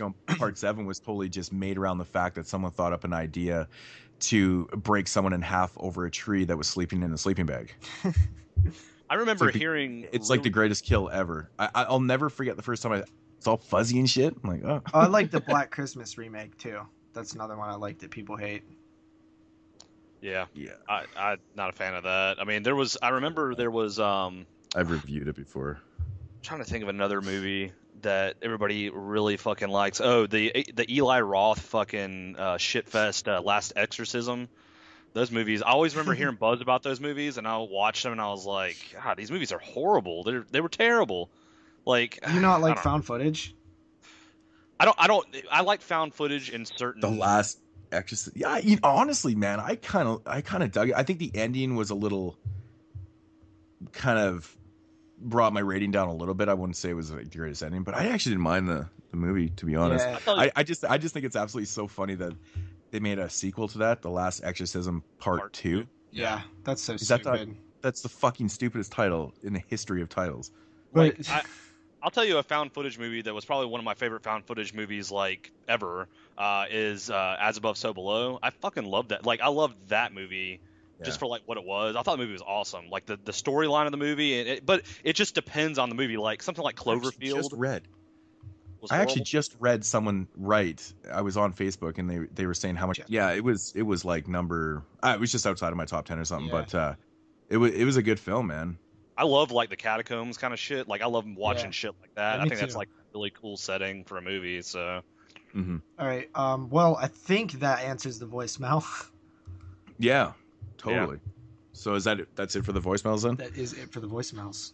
Voicemails and questions. Yeah. All right. Well, thanks everybody for phoning in. Fuck man, you got me all self-conscious about saying phoning. Yeah, thanks for the calls, guys, because that's awesome. Again, if you got any suggestions for knowledge segments, send those in. Seriously, call them in, guys. email. Seriously, you guys got to be creative. Personally message us. It doesn't matter. Like there got to be some creative people out there who can tell us. I'm like, fuck. No. Yeah, I usually try to think of stuff during the week at work because that's when my mind's mostly out of work. Yeah. When it's at somewhere else. So I'll try to think of them, but I always forget them by the time I come home or whatever. I forget to write them down or I get busy or something. So yeah, we'll come up with a list and we just got to brainstorm a little bit and it'll be a returning segment soon. But also I want to point out something that, speaking of creativity, on the Facebook page, Lewis, who left one of the voicemails, or Luis, I'm not really sure how to say his name, he put together a compilation of some funny moments from 22 Shots history, and I freaking loved that video. I literally laughed out loud. It's just volume 1. He's going to make another one. There's so many funny stuff that happened, and he actually went through and dug it up, so check that out. It's on Facebook. I'm going to try to get a copy for me and Moodz to upload to our channels as well. Man, you should totally make a compilation of all my came up with that and did that. I was like, that's fun shit, man. Mm-hmm, props, man. Props. Vatos locos forever, essay. Yeah. Good stuff, right? I like that. So, but since we don't have a knowledge segment, we're going to move right into the morbid fact. The coroner's report of weird stats and morbid facts, courtesy of Rue Morgue magazine. This is coming from issue 147, August of 2014. This was like the 20th anniversary of The Crow. I know a lot of people don't really consider The Crow to be a horror film, but it's covering, it's actually on the cover of Rue Morgue. Pretty interesting. We'll keep it short. 1980, actress Daniela Dorier vomited real sheep entrails during the purging death scene. Real. That is so awesome. That's hilarious. Real sheep entrails. That even makes it more disgusting. I almost gagged dude, that part that's why it looks so real, because it's really, really great stuff. Alrighty, so moving along into the WWW part of the show, which is what we watched this week.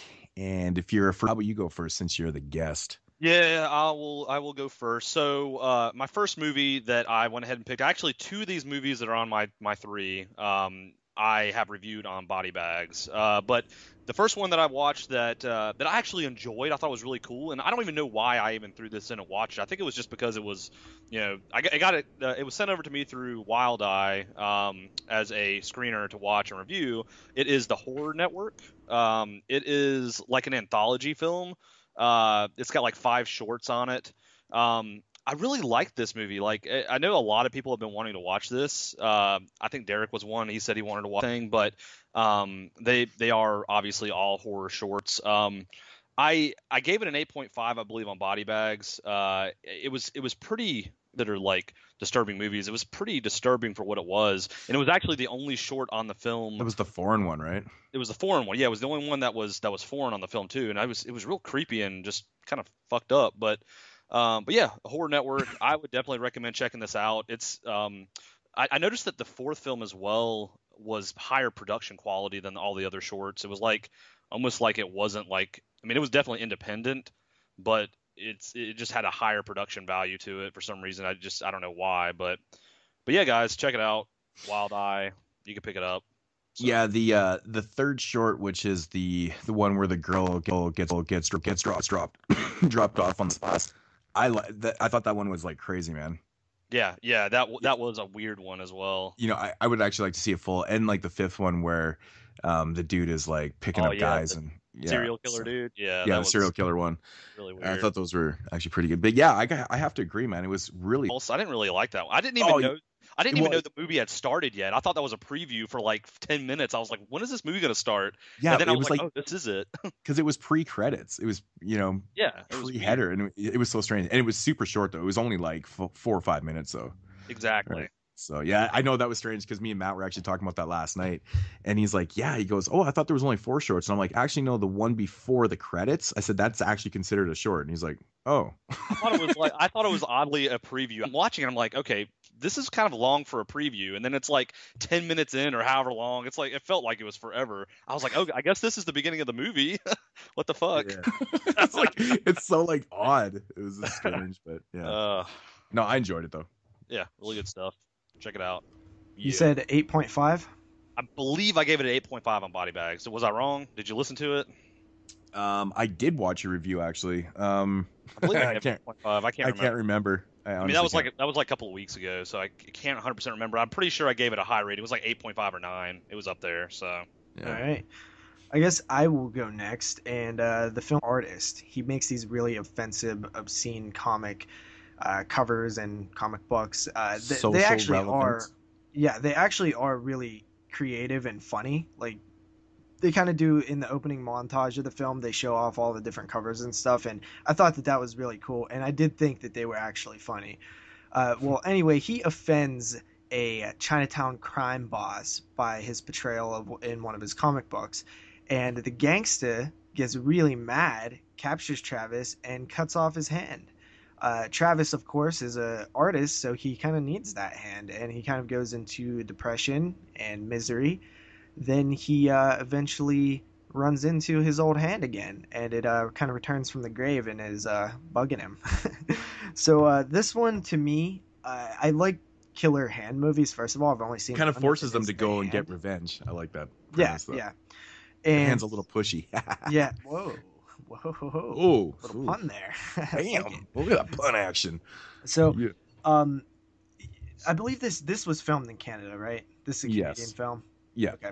So yeah, I liked certain things about it. I liked the story overall. Like I loved it. I love the concept of the hand coming back and stuff. But it is a horror comedy, and the most important thing in a horror comedy is for it to be funny. And I honestly didn't find this one funny.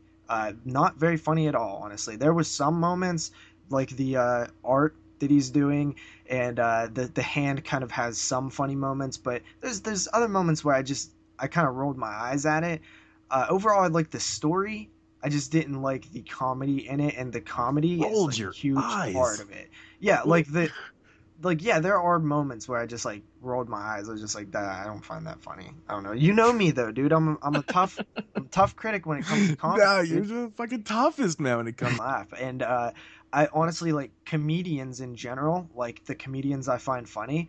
There's a lot of comedians that I do not find funny. There's some that I do like, obviously, like Chappelle and Joe Rogan and such. But yeah, like I'm a real serious when it comes to comedy, man. Some stuff doesn't make me laugh. Like the hand like jabbing him in the asshole, like it just wasn't funny. I was just like, oh, that's come on, man. That's so awesome, easy, man. Right? That's so.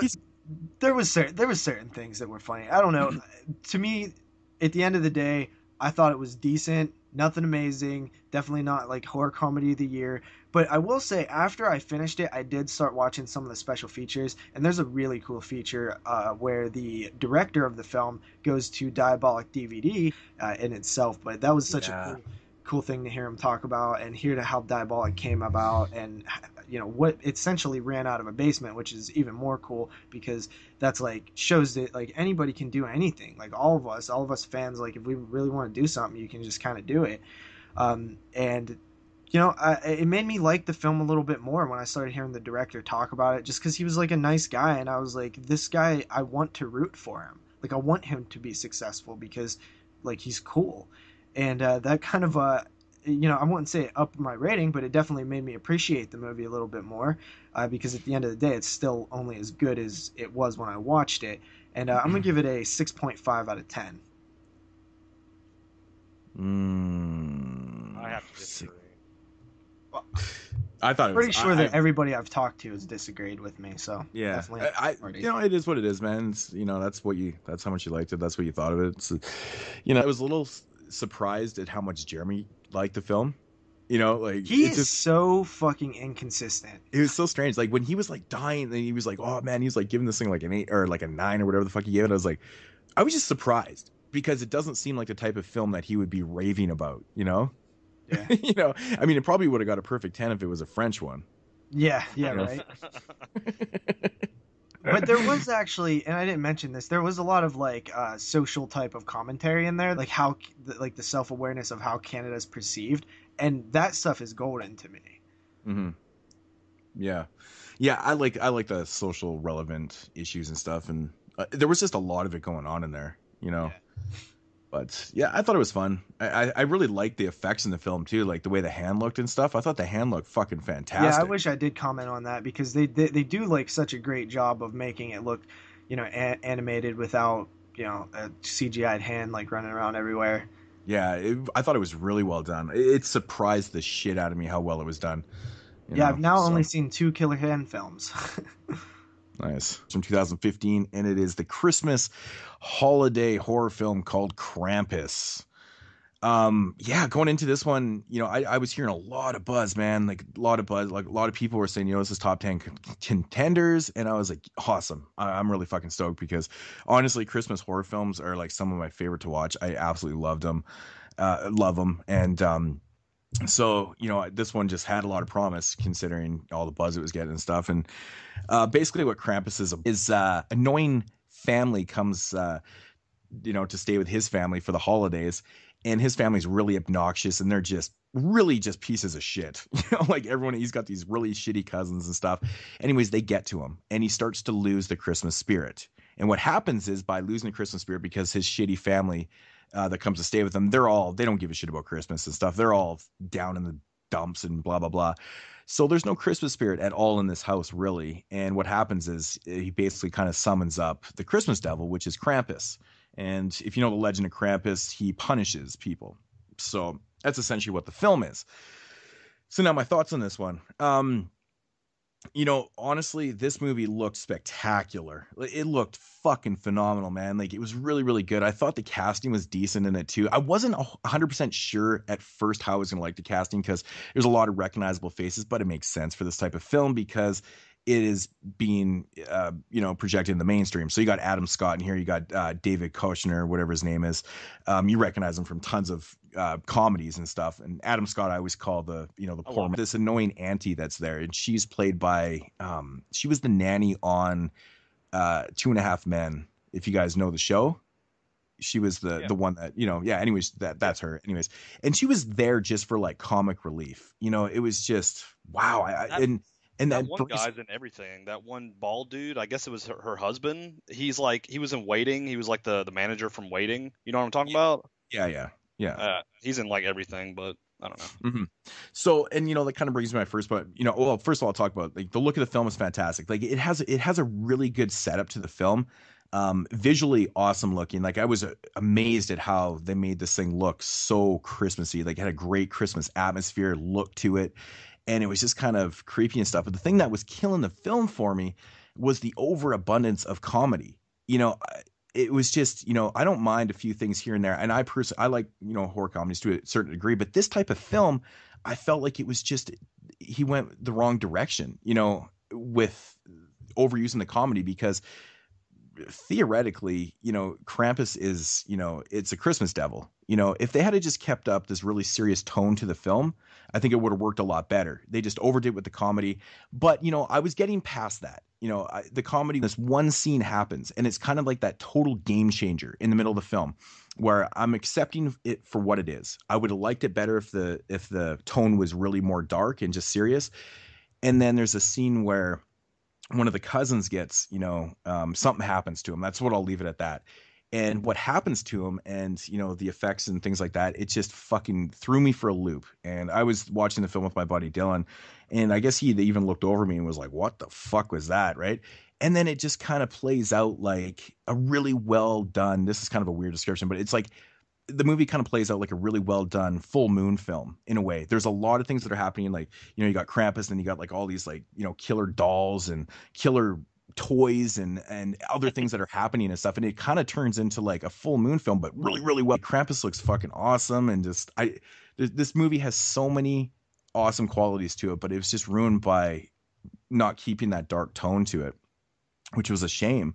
Overall, judging the film by itself, like, it's a really well-made film. I won't lie. It's got a lot going for it. And I do recommend this film, for a lot. Yeah. So it's just kind of unfortunate, man, because honestly, when you guys see this film and you see the look and the texture of what they've done with the look of this film, the atmosphere created is just phenomenal. Dark tone and a little bit of gore in the film. I think this shit would have been a fucking top shelf seller for me this season.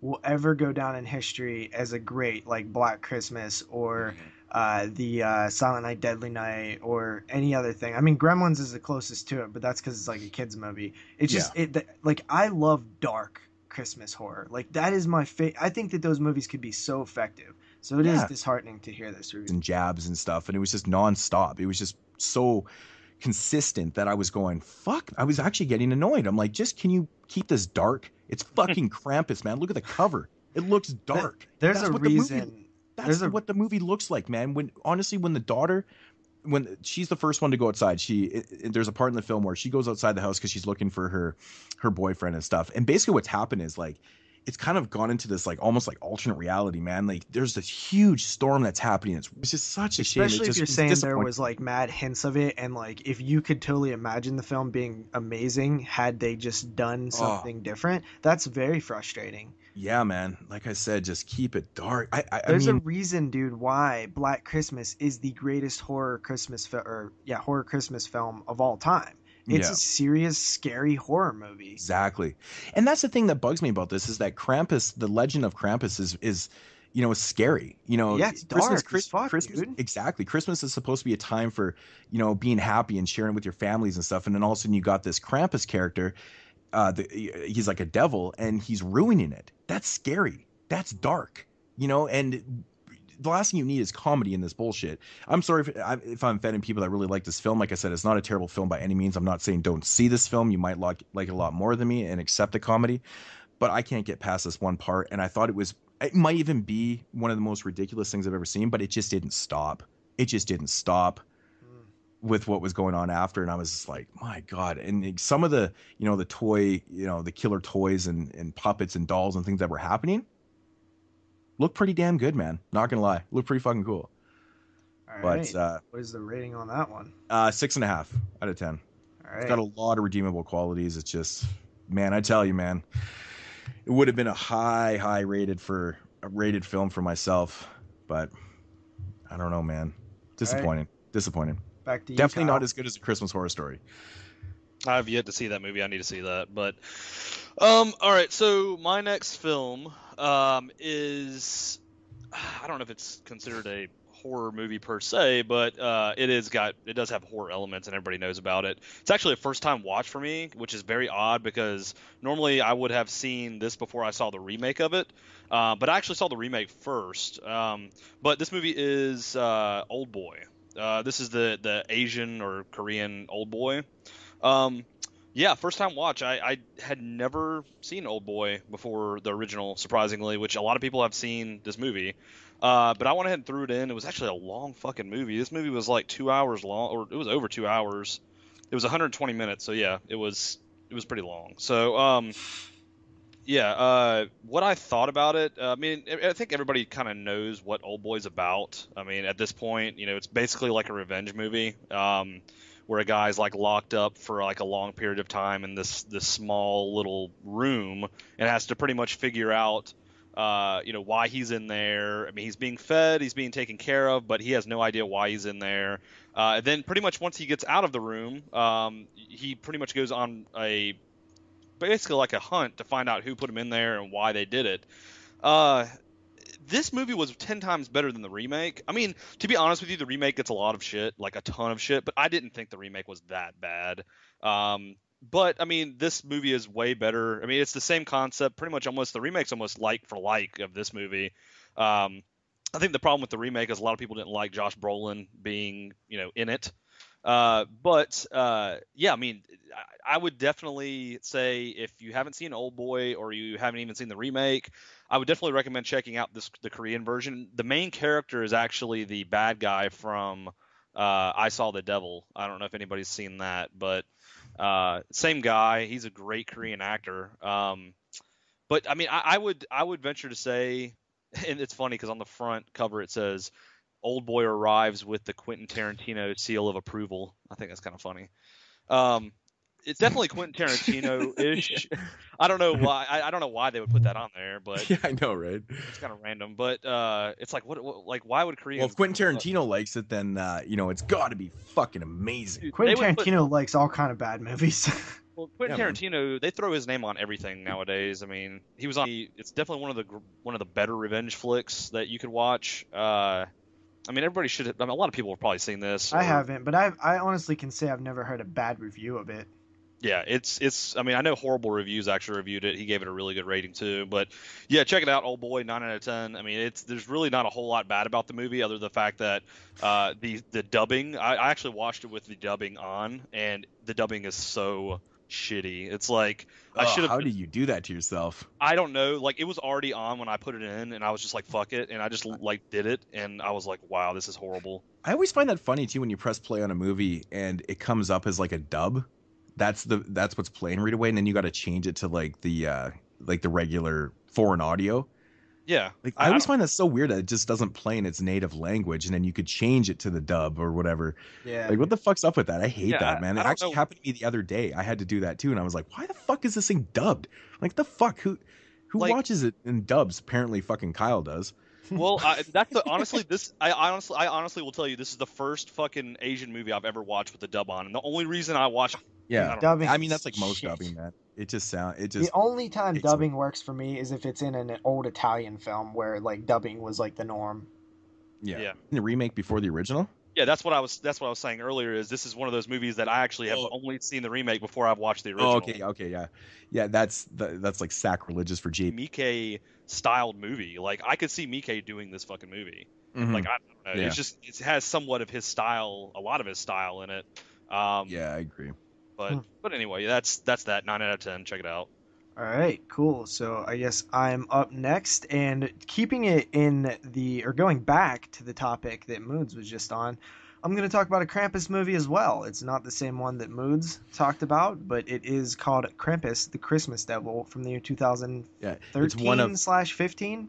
It's one of like 451 Krampus films that came out this year. So there's more Krampus films than days. Correct. So you guys know, right? You guys know IMDb. It's a tool. All podcasters and horror fans use it. And every once in a while, you'll go to IMDb, and the ratings never matter because the ratings ratings are an average of anybody who decides to rate. Well, every once in a while, guys, the ratings are quite accurate. And this is one of those cases. This is one of those times. So Krampus, the Christmas Devil. I'm not going to go too much into it. One, because I really can't, because it was awful. And two, because I don't want to bore you with it. So Jeremy is a local police officer whose life was a confusing mess because he has a bad past. He basically was kidnapped by Krampus when he was a kid, and he escaped. Now he is looking for other missing children. Jeremy pieces together the truth and realizes that his childhood killer could be Krampus, who is the brother of Saint Nick and the punisher of children who perform acts of unspeakable evil without repercussion. Can Jeremy kill Krampus and prevent more missing children? Well, you have to watch this film to find that out. So... Jesus Christ, dude. This one is just a complete mess. You can literally take any topic, anything that is required to make a film, and it is flawed in this one. Everything from the editing, the pacing, the lighting, the acting is atrocious. The storytelling, everything. There's so many scenes that just, once he starts a film, like no matter how painful it is, he sits through it. This is one of those films where I kept having to rewind it because I would had to tie. I pretty much had to get like handcuffs and like tie myself down so I wouldn't grab my phone and stuff to force myself to watch this fucking movie. It is so awful, dude. It's just there's nothing interesting about it. Everything is like monotone, and the it's so low budget. It's like so low budget that it looks bad. The Krampus sit through it if you really try, if you have patience. I was so just like confused that like how this ends up in a Walmart. Like I know there's bad movies in Walmarts, but come on, man, this is like a crime to sell to people. Like you can't like this ain't really a movie. You can't like you can't trick people into buying this. That's just messed up. There's like the blood changes color. You know, it's just like inconsistencies. Like it's not even so bad that it's good. It's just so. I really have to see this. No, you sold me, man. You sold me on it. God, you know, I think there literally is. I think there was a Christmas Devil, and then there's another Krampus. So there's like, fuck, it's insane, man. It's crazy. So no wonder Kevin Smith's Krampus never came out. He's like, whoa, he got wind that there was 5 movies with Krampus. He's like, I'm not. Let's hold off till next year. I'm not riding that boat. Yeah. So cool. 2 out of 10. We haven't had a 2 in a while. It's interesting. Yeah. Very generous 2 out of 10, by the way. Yeah. So next film I'm going to talk about here, oddly enough, is another PG-13 of the 1982 classic Poltergeist. Yeah, man, we joked about this movie so many times on the podcast when it first got in, what it was really, you know, just a kind of straight up story to Poltergeist. We all know what the story is. A family moves into a house that is technically built on a old Indian burial ground, and they kind of stir up some spirits, and the spirits start, well, fucking with the family a little bit and stuff. And yeah, I mean, we know the story of Poltergeist.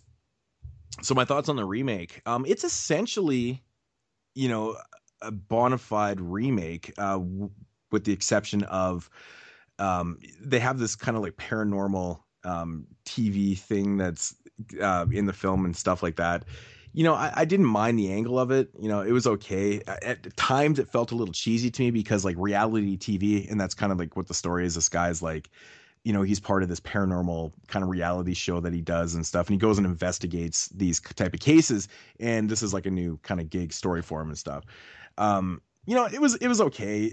It was decent and stuff. But, you know, besides that kind of, you know, difference, everything in the film was relatively the same. I have to say the acting was pretty good. I'm honestly a big fan of Sam Rockwell. I think Sam Rockwell is a good actor. It's one of those roles you just never forget. You know, you never forget it, man. It's just unbelievable. But anyways, I love Sam Rockwell. But so the casting is pretty good, with the exception of her acting was just a little lackluster. It didn't pack any punch. I wasn't buying into it. It just, at times for me, it felt forced, really, really forced at times. It's like, you know, she kind of turns around and I wasn't really expecting to like it. I mean, I didn't love this film.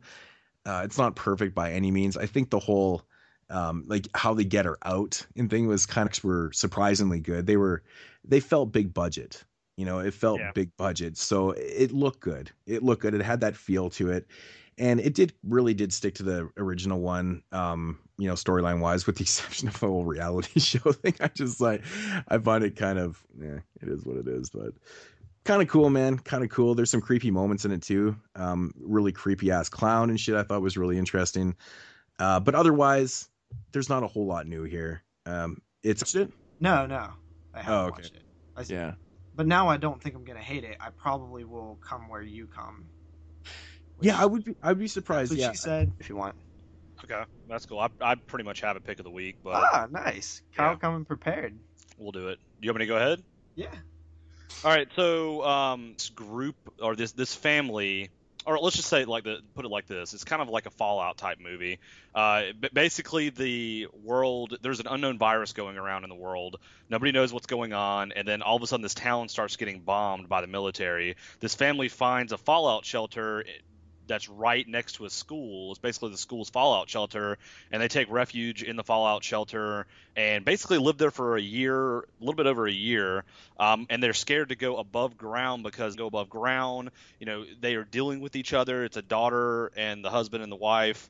And you know, kind of the daily struggles that they go through with their food, how they have to ration it off. The acting in it is really, really good. Like the actors in it are kind of no-name actors, or at least I didn't recognize them from anything else, but the acting was like super good, and the dialogue in it was very good. So I mean, it's up there. I don't know if it'll make my top 10 of 2015, but it is definitely up there. It's a very, very good, kind of cool movie, and there's actually a really cool twist at the end of the movie as well. So yeah, Hidden 2015. I'd recommend these and things of that nature. Yeah. And that was, you know, for what it was like a post-apocalyptic type movie, and it was just really, I don't know, it was really interesting and cool. Like I went into it not knowing anything. I never even heard of it until he mentioned it, so definitely check it out. All right. Yeah. So, my turn, and this week I'm actually going back to an old segment that I used to do. I forget the last time I've done one of these, but it is Horror 101. This is a segment in which I review a documentary that usually involves a horror story, like a movie series or like a killer or anything, just some cool topic. And this time I am reviewing a underseen documentary. Like, not many people know about this one, and it is from 1998. It was a TV movie, actually, or a TV documentary that aired on I don't know what channel, and it is titled Universal Horror. This one is really cool. The way you can check on Universal Horror films, and it really just is kind of an overview of horror in general. It starts back in the early days with the Edison Frankenstein and goes on through Nosferatu, and then starts talking I haven't seen yet, and it really got me interested to check out. But they also talk about actors like Lon Chaney and how his career kind of ended once talkies came around, films, crazily enough, or, you know, was inspired by them, or is like film historians. There was all these different people talking about them, actors, present day actors, past day actors, talking about the careers of, you know, Lon Chaney Jr. and Bela Lugosi, and they really get in and kind of discuss the history of Universal Horror, and that is very intriguing. And for people who don't know that much about Universal Horror, it's great. A lot about those. So with that said, I really recommend everybody check this documentary out. It's, like I said, 1998 it came out, and it's really good. I give it an 8 out of 10. Sweet. Awesome. Have you seen it? I didn't watch it yet, no. Yeah, it's really cool. Yeah, I should check that out, man. I really should, since I'm a documentary whore. I love documentaries. Yeah, I spent a lot of time watching them, man. Been fucking giving her on those 30 and 30s lately. You guys ever watch any of those? Fucking good shit, man. What is really it? Good stuff. 30 for 30 documentaries and stuff. No. I watched one on Brian Bosworth and like Bo Jackson and stuff recently. Fucking good shit, man. Those are really, really well done. Awesome stuff. I highly recommend it. There's like tons of really great ones. So that's really cool. But all right, so getting into I want to call this an Italian stallion, even though it's not Italian. It's a spoof of an Italian giallo film. So I'm just gonna call this pick of the week / Italian stallion. Call it what you will. 2 Canadian films being reviewed on the same podcast. Well, it's fucking it's like all foreign films today, isn't it? Yeah, that's like the only. I think if we reviewed like 5 of them though, or yeah, there's only 5 guys in Astron 6. The story is that they came up with the name Astron 6 before they had like fully formed the group, and they only got 5 people. And you know, it was left him doing edits for shitty ass films because the big studios and the big, you know, filmmakers and stuff didn't want him anymore because they felt like they couldn't utilize his stuff like that, and you know. And yeah, becomes the prime suspect. And now he's got to figure out, you know, exactly who's doing these killings as he's editing this film and things like that. And well, it sounds so authentic. And one of the coolest things about this movie is that, you know, they really went out of their way not to make it look Canadian, you know, to have that feel. And it really doesn't. Like, old and authentic looking. I was really surprised at like how good they did this film. You know, we were talking about this yesterday when we were Skyping, you know, with Czechs. And I give these guys mad props, man. You know, so what Moodz is saying is no excuse. Yeah, exactly. There's no excuse not to go out of your way and get the authentic costumes and use them a lot of different levels. And I was surprised at the cast that they had in this too. They had what's her name? Paz de la Herda. She's the chick from Nurse 3D. From Nurse, and everything about this movie is just a big surprise. There's even a car chase scene in this film, which is hilarious. It's shot pretty well, and the funny thing is like they actually did their own stunts in this too. It's like they're just jack of all trades in this fucking film, man. It's pretty awesome because they're directing, writing, acting, stunting. You know, it's just low budget filmmaking, which is pretty cool. In cinema films and, you know, cult films and things like that. And it's really cool that they actually got him. They sent him the script, and he's just like, yeah, man, I'm gonna do this. Like, holy shit, man, they got to Akira on the fucking set. That's crazy. But I think this one excels in all aspects, man. You know, again, going back to the effects, it's really, really bloody. They go over the top in it, and I think the effects are awesome, man. Like if you watch the making of the film after, just the way they did it and shit, it's just like, wow, it's amazing it turned out that well. It's like kind of one of those things, right? Yeah. But like the comedy, I don't think the comedy in this film is like to the point where it's like stupid. It's actually like pretty clever and fun. But it's well written. They really did a good job, and you can tell that these guys have spent a lot of time watching Italian cinema, because there's nods all over the place, from the lighting to the cinematography and techniques that they use. Totally Italian cinema, taken right from Bava, Argento, especially the coloring and lighting. They spent a lot of time setting up shots in this film that are red and blue, and it really accentuating the way the shots are taken. And that's Bava and Argento for it, because you've seen a lot of the things that they're directly spoofing. Just with doing our Italian. That's good to know. Well, like I said, you'll notice things right away with the lighting and the nods to the beyond and things like that. And one of the coolest aspects about the film is actually a question that Dylan had asked us a few weeks back, and to come up with like fake movie names and stuff. And there's some really cool posters. They went that far as to like get people to design fake movie posters and titles, and hang them around these studios and stuff. So that's how authentic they got and stuff. Like really, really cool stuff, man. That's passion right there, man. It is, man. They went all out in this one, and it's super fun. It's just such a blast, and I think it's got a great ending to it. It's got a really, really good ending. It's awesome. So, as for my rating, I think a lot of people do know I'm giving this one a 10 out of 10. It's by far my favorite movie of the year on all levels. It's just a blast, and I highly recommend this one to everybody. So, yeah. I'm not gonna lie, dude. It has been popping up on the lists I've been getting. Oh, really? Nice. Yeah. So that's one that's definitely on my short list to check out before the year end. It seems like Scream Factory, it puts out like one or two like very good contemporary films a year. Yeah. Like it definitely, the lighting. I think my favorite part of the movie was like the dubbing they did, man. That was just like fucking awesome. I don't know why. I love shit like that. Yeah, Correct. Stung. It is a Scream Factory contemporary film that I actually definitely prefer the reversible cover art. Just throwing that out. Short synopsis here. It says a fancy garden party turns into an upper class prey when a colony of killer wasps mutates into 7-foot tall predator. Hard man. The main character. What is his name? The main guy. What's his name? What is the main guy's name? Sydney. Is it Sydney? Sydney, yeah. No, Sydney's the Clifton Collins Jr.'s character. No. That's totally not it. The fuck is the main guy's name? Paul. Paul, yeah. Yeah. Oh, okay. Paul. When he walks up to the place and he's like, when he just walks up there and he's kind of looking at the place and he's like, well, this place is a piece of shit. Had me right there. I was like, oh my god, because that fucking house is huge, man.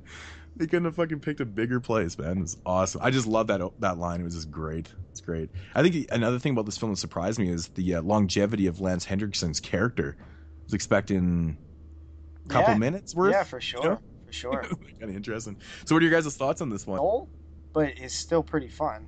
Mm-hmm. Yeah. So basically, to kind of expand the story a little bit, it's what happens is the guy that owns this place, played by what we just said his name. I've seen him in a lot of films. Clifton Collins Jr. I think he's a good actor, man. To be honest. Yeah, I like him. He's been in a lot of stuff too. Yeah, a lot of stuff. Yeah, that didn't really turn out too well because it kind of mutated these wasps. Made these wasps essentially grow. If you like that, it's pretty much the same plot for any the ticks got in there and got giant, and that's kind of what's going on here. Yeah, very similar storyline. The only thing that's different about this one, which actually isn't that much different from ticks, because I believe there was like a mutated giant tick at the end of that one too. Mm-hmm. Like a hybrid type thing. So what happens is once the wasps like either sting or like lay an egg or something, it mutates into, because they're little at first. They're little big. They're still bigger than a normal wasp, but they're like small. And then they attack people, and then they mutate into giant 7-foot tall wasps. Yeah. I think the first thing I noticed about this film was I was really kind of taken back by the effects in this film. I was expecting a lot more CG and not as much practical, but what we got in this one was more practical and just mixed in CG. Yep. Which was and a actually big some of the fucking CG deal. didn't look too bad either. And No. it's like at that certain It was point you're just so placement. willing to accept it because you're like, you know what, you guys definitely tried real hard to make it really practical, so I'm gonna give you a pass on any sloppy CGI. Yeah. And yeah, man, and totally, and this is what separated the film from being there's this wasp like kind of sitting on the side of the building, that's kind of CG and stuff. But as for like the transformations and all that type of thing that's going on, that was practical. They used it in the right spots. I think This is a film that completely succeeds on the fact that they went practical instead of CG. Yeah, man. Did it give you a lot of like memories of like Mosquito? 100%. Yeah, 100%. it really felt like Mosquito, but not as good in my opinion, but like right along the lines of like similar story and just similar villain really. Like the Wasp is very similar to like the Mosquito.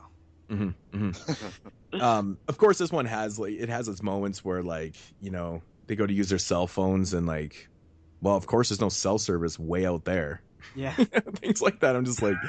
Dude, that was a funny part when they're like, did you call 911 yet? And then they went in there and there's like a phone from like the 40s, and they're like, he was like, who the fuck still uses these? Yeah, exactly. And that actually brings up a good point too, man. I didn't find the comedy to be like stupid in the film, and it wasn't like, just like joke after joke. Like it was, there was semi-serious parts in the film, but it was just, I felt like the comedy was like a perfect level. Yeah.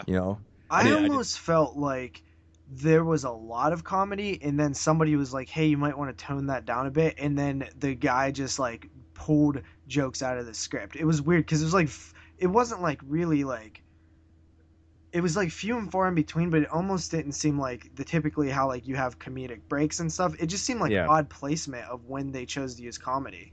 Yeah. I was kind of weirded out by that. I was like, I don't really like, it's not a horror comedy, but at the same time, like it feels like it was once a horror comedy. Yeah, I kind of took it differently. I kind of like that, how it was just kind of like sporadic here and there and stuff. It kind of kept this kind of even bond with the film, like this ridiculous killer giant wasp film and a bona fide comedy. It still had like elements of horror film and comedy, but the blend was good to me. I really enjoyed it. Actually, I'll tell you one thing that I didn't find any persistence at all in this film. It was just. I'll tell you one thing that I think this film could have benefited from greatly, and that is a better lead duo.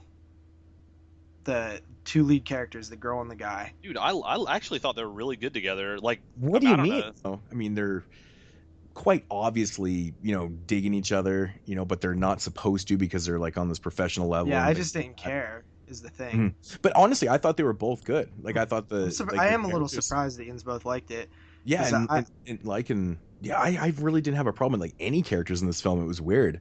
That was my number one complaint was I just felt like they're like in the downtime. I actually have this noted down. I'm like, wow, I actually liked all the characters. Yeah, I didn't realize the old man, he was Lance Hendrickson. Like I just now realized that's who that was. Man, he looks so much different. Yeah, that was like now. the only fucking Lance Hendrickson. He's fucking like it's so weird because it's not very often that I review a film and I liked all the characters in the film. I thought everyone was fun. I thought the leads were good. Like the just everybody. I didn't think anyone was there specifically for like retarded comedy relief and fucking all this other bullshit that happens in Krampus. I think it was more the main two. Like I did enjoy the son character.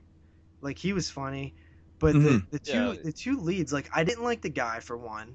I thought that like there were serious moments with him, but then where he's like, I saved this little boy from drowning and then he died from pneumonia. I was like, oh, that's cool, but that doesn't feel like it belongs in this movie. I don't know. He's a child actor. I looked up and he's like a child actor. Like he was like John Travolta's son in that movie Domestic Disturbance, which is kind of weird. But I mean, wow. Yeah, I saw that. I was like, what the fuck? But I think my favorite character. I mean, I liked both the main characters. Like I loved the old man character, Lance Hendrickson. Yeah. Dude, that dude's awesome, man. Lance is fucking awesome in anything. I love that part though. It's just so fucking random too, because I mean, obviously nobody noticed, and like it's probably completely not logical that no one noticed this part. But you know the part where Lance Hendrickson grabs like one of those hors d'oeuvres, and he's like talking to the two ladies, and is like, "Yeah, you got to check these out, man. They're so good." And he turns around and it's fucking gone.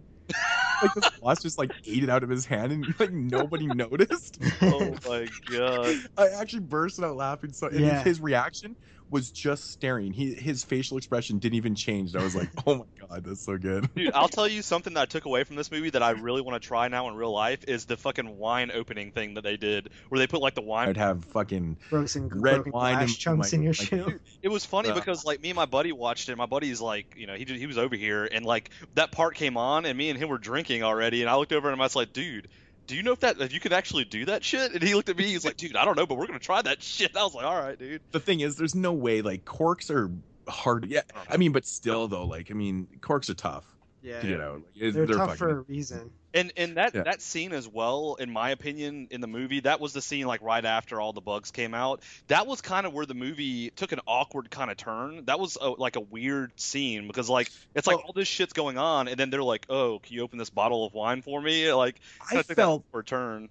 I completely agree with that actually, because I felt like the script just kind of ran out of, well, almost places to go. Okay, they're stuck in this house, and that's where they are. This is what it is now. Yeah. They're in the house. And that's it. And I'm just like, okay, well so they kind of have to write something in there. It's like, well, hey man, let's just drink some vintage wine. Yeah, but that happens in a lot of like siege narrative movies. But the thing that happens different in those movies is they actually are creative, because you have to be. This one I felt did kind of run out of steam. I agree that after all that action happens, you need a downtime. Like that's just part of movie making. Like you should have a downtime scene. And they placed the scene right, but they just didn't have enough. Like you think of stuff like Demon Knight and Mosquito, Night of the Living Dead, those films, in those downtime moments, there's always like important like exposition or storytelling. Like there's stuff going on. And I felt these ones, it was like fun, interesting, like cutesy stuff, but it wasn't amazingly good stuff that was in those downtime moments. And it did feel like this script was kind of just like, oh, we need to like spend some time here, and I don't know what to do. Yeah, I agree. I think the third act is like, it's so bizarre too, because they're, you know, towards the end of the film there, it seems like it almost turned into like a torture porn film. Yeah, that's what it seemed like. Yeah. The scene, I fucking started laughing. I'm like, fucking the wife had come home and I'm watching this shit, and I'm like, okay, this is record breaking, man. This is like a creature feature torture porn. And she's like, she starts laughing. She's like, I have no idea what that is. And I'm like, look at the screen. It's definitely one of the best like killer insect movies in a long time. Oh, big time. I will say though, like, you know, pretty much the last scenes of the film with, you know, I won't give it away, but like there is some flame CG and stuff. I thought it was kind of, it almost looked like they were maybe just didn't have any more budget left or something. Not only that, but the way that whole scene plays out and eventually ends, I thought it was all pretty weak, to be honest. Yeah, I wasn't really overly the biggest fan of like the very end, but you know, I mean, it's just like yeah, I know. I had the same reaction. I was like, okay. You can't win them all, right? Exactly. But it was funny just because of the downgrade in effects, though. Yeah. You know, considering everything was pretty good throughout the film, and also in this one scene, it sticks out like a sore thumb, it's just man. Too it really much. Did. Try to do too much than you really could pull off. Yeah. I mean, yeah, totally. But you know, overall, it was a fun film. I mean, you know, like I said, I didn't have any problems with the characters and stuff. Apparently, you did, but it's just a silly creature feature with the same recycled storyline that we've seen a million times. But there's not one new thing in this film whatsoever. No, but oddly enough, it's the fact that it's well made that makes it entertaining. That's really what it is too, huh? It's like it's well made and decently acted and stuff, and it just, I think you said it didn't really have a lot of charm to it. Yeah. I guess I would kind of agree with that. It doesn't really, and it is awkward basic, at times. Right? It's a super basic movie, but that doesn't mean that it's necessarily. So like the torture scenes and stuff, I'm like, what the fuck? I'm like, that's different. This is a film that I'm like happy I watched. Like, it's not one that I'll run back to, but hey, if I'm ever doing like a killer insect marathon, like this is one that I would pop in because it's better than like half the ones I own. Yeah. Oh, which I love killer insect movies. Yeah, this is definitely one of the used to aim for. No. Dude, the funniest scene in this whole fucking movie is that goddamn dog. When that dog is like shaking in the bushes and he's looking, he's looking at the fucking. Like when, the scene with the reversible cover art. Yeah, the scene where the wasp like sticks his butt out and it's like close to the eyeball. Yeah, and then she slaps it and it's just like this put up on someone's face. I love that stuff, man. I mean, these type of films are right up my alley because they are just that. They're just fun. They're just it's not anything that's gonna blow you away, man. But it's entertaining. These are the type of films that Kyle watched this right. He was watching with a buddy and drinking. Did he say he was watching it with his boyfriend? Shut the fuck up, JP. Yeah, he did. He said he didn't say boyfriend. He said butt friend. Yeah, my butt friend. He actually said butt friend, and I was like, whoa, wow, very honest. I Dude, I applaud you. I applaud you. I have to tell the truth about all this stuff. So we're on a podcast talking about this. So, But yeah, I don't really know what else to say about it without giving specific scenes away, like I always say. Yep, that's pretty much it, man.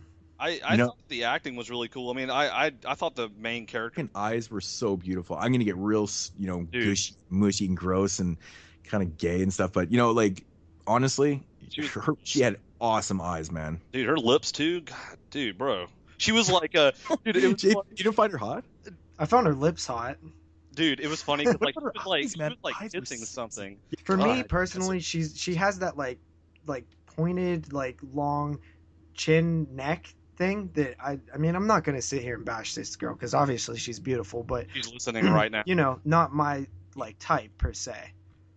I don't know. Her when she had those glasses on in the first scene, I was like, bruh, oh. Please, God, come here. Let's get into ratings, guys. Look at JP getting all awkward about it. Okay, guys, let's stop talking about the main chick. This film is it's above average. It's fun. It's not amazing. It's a 7 out of 10. Yeah. Kyle, what do you rate it? Well, I mean, I rated it last night, and I kind of rated it off of.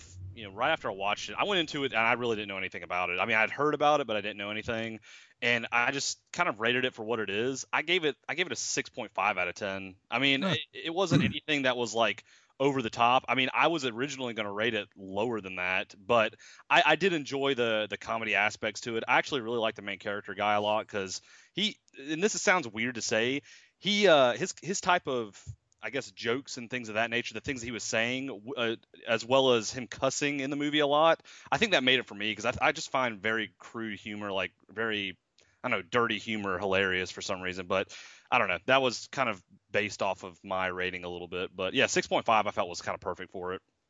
Yeah, I love potty humor too. Yeah. Dick and fart jokes, and I'm a big fan of those.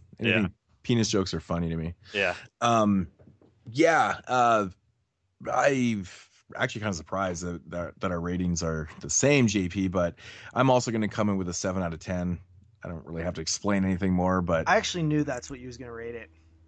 Yeah, it's pretty much where I was sitting, so it's not like mind blowing, but it's above average. Yeah. When I was watching it, I was definitely a what? I was like, I bet you Moodz rates this 7 out of 10.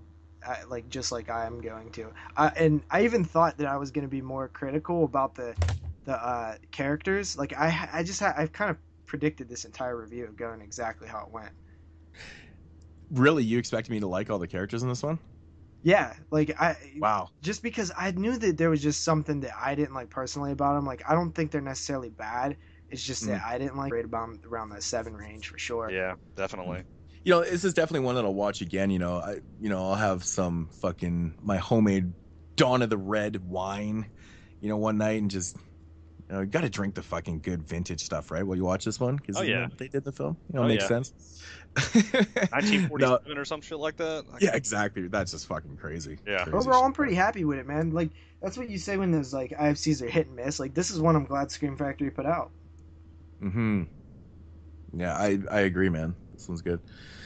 Alrighty, so that is going to do it for episode 66, or also known as the Mario Lemieux episode. I didn't know where the fuck it came up. But yeah, so I had a lot of fun. Kyle, thanks for stopping by again. Yeah, I appreciate you guys having me again. I mean, that was awesome. I appreciate it. Yeah, man, you're always welcome back anytime, of course. And who knows, man, you might be on the show more than you maybe want to be. Yeah, I'll be we're gonna forced. force your ass on here. You know, It's all good. but yeah. Next you week, know. what do we got next week, Moodz? Next week we are doing, that is going to be the Christmas show. The Right? third annual Christmas show. Yeah, so next week is the Christmas show, and for this third annual Christmas show, we are going to be talking about Jack Frost 1 and the sequel 2. So both the Jack Frost films, which, yeah, I'm excited, man. We might You even know. have a special guest. Might have a special guest. Yes, we're still working out the details, but there might be a special guest on that show. So stay tuned for that. And he is a familiar face from the past. Yeah. So for the people that know me and JP from years It's ago, and Shannon stuff, you'll probably Elizabeth. recognize. It's Shannon Elizabeth. Yeah. So make sure And you she's stay tuned. JP was so butthurt that I hated, the remake so much that he called up Shannon Elizabeth and he's like, "Hey, you need to defend this movie to Moodz."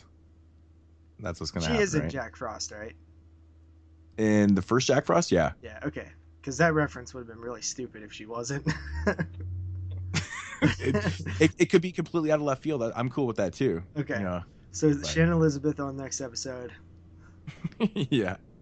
All right, guys. So that's gonna do it for the episode 66. You want to take us out of here, JP? Yeah, man, I will take us out of here. The first thing that you get 22 shots of Moodz and horror.com. Moodz on YouTube, Moodz616, me on YouTube, Double Shot J, and that wraps it up, guys.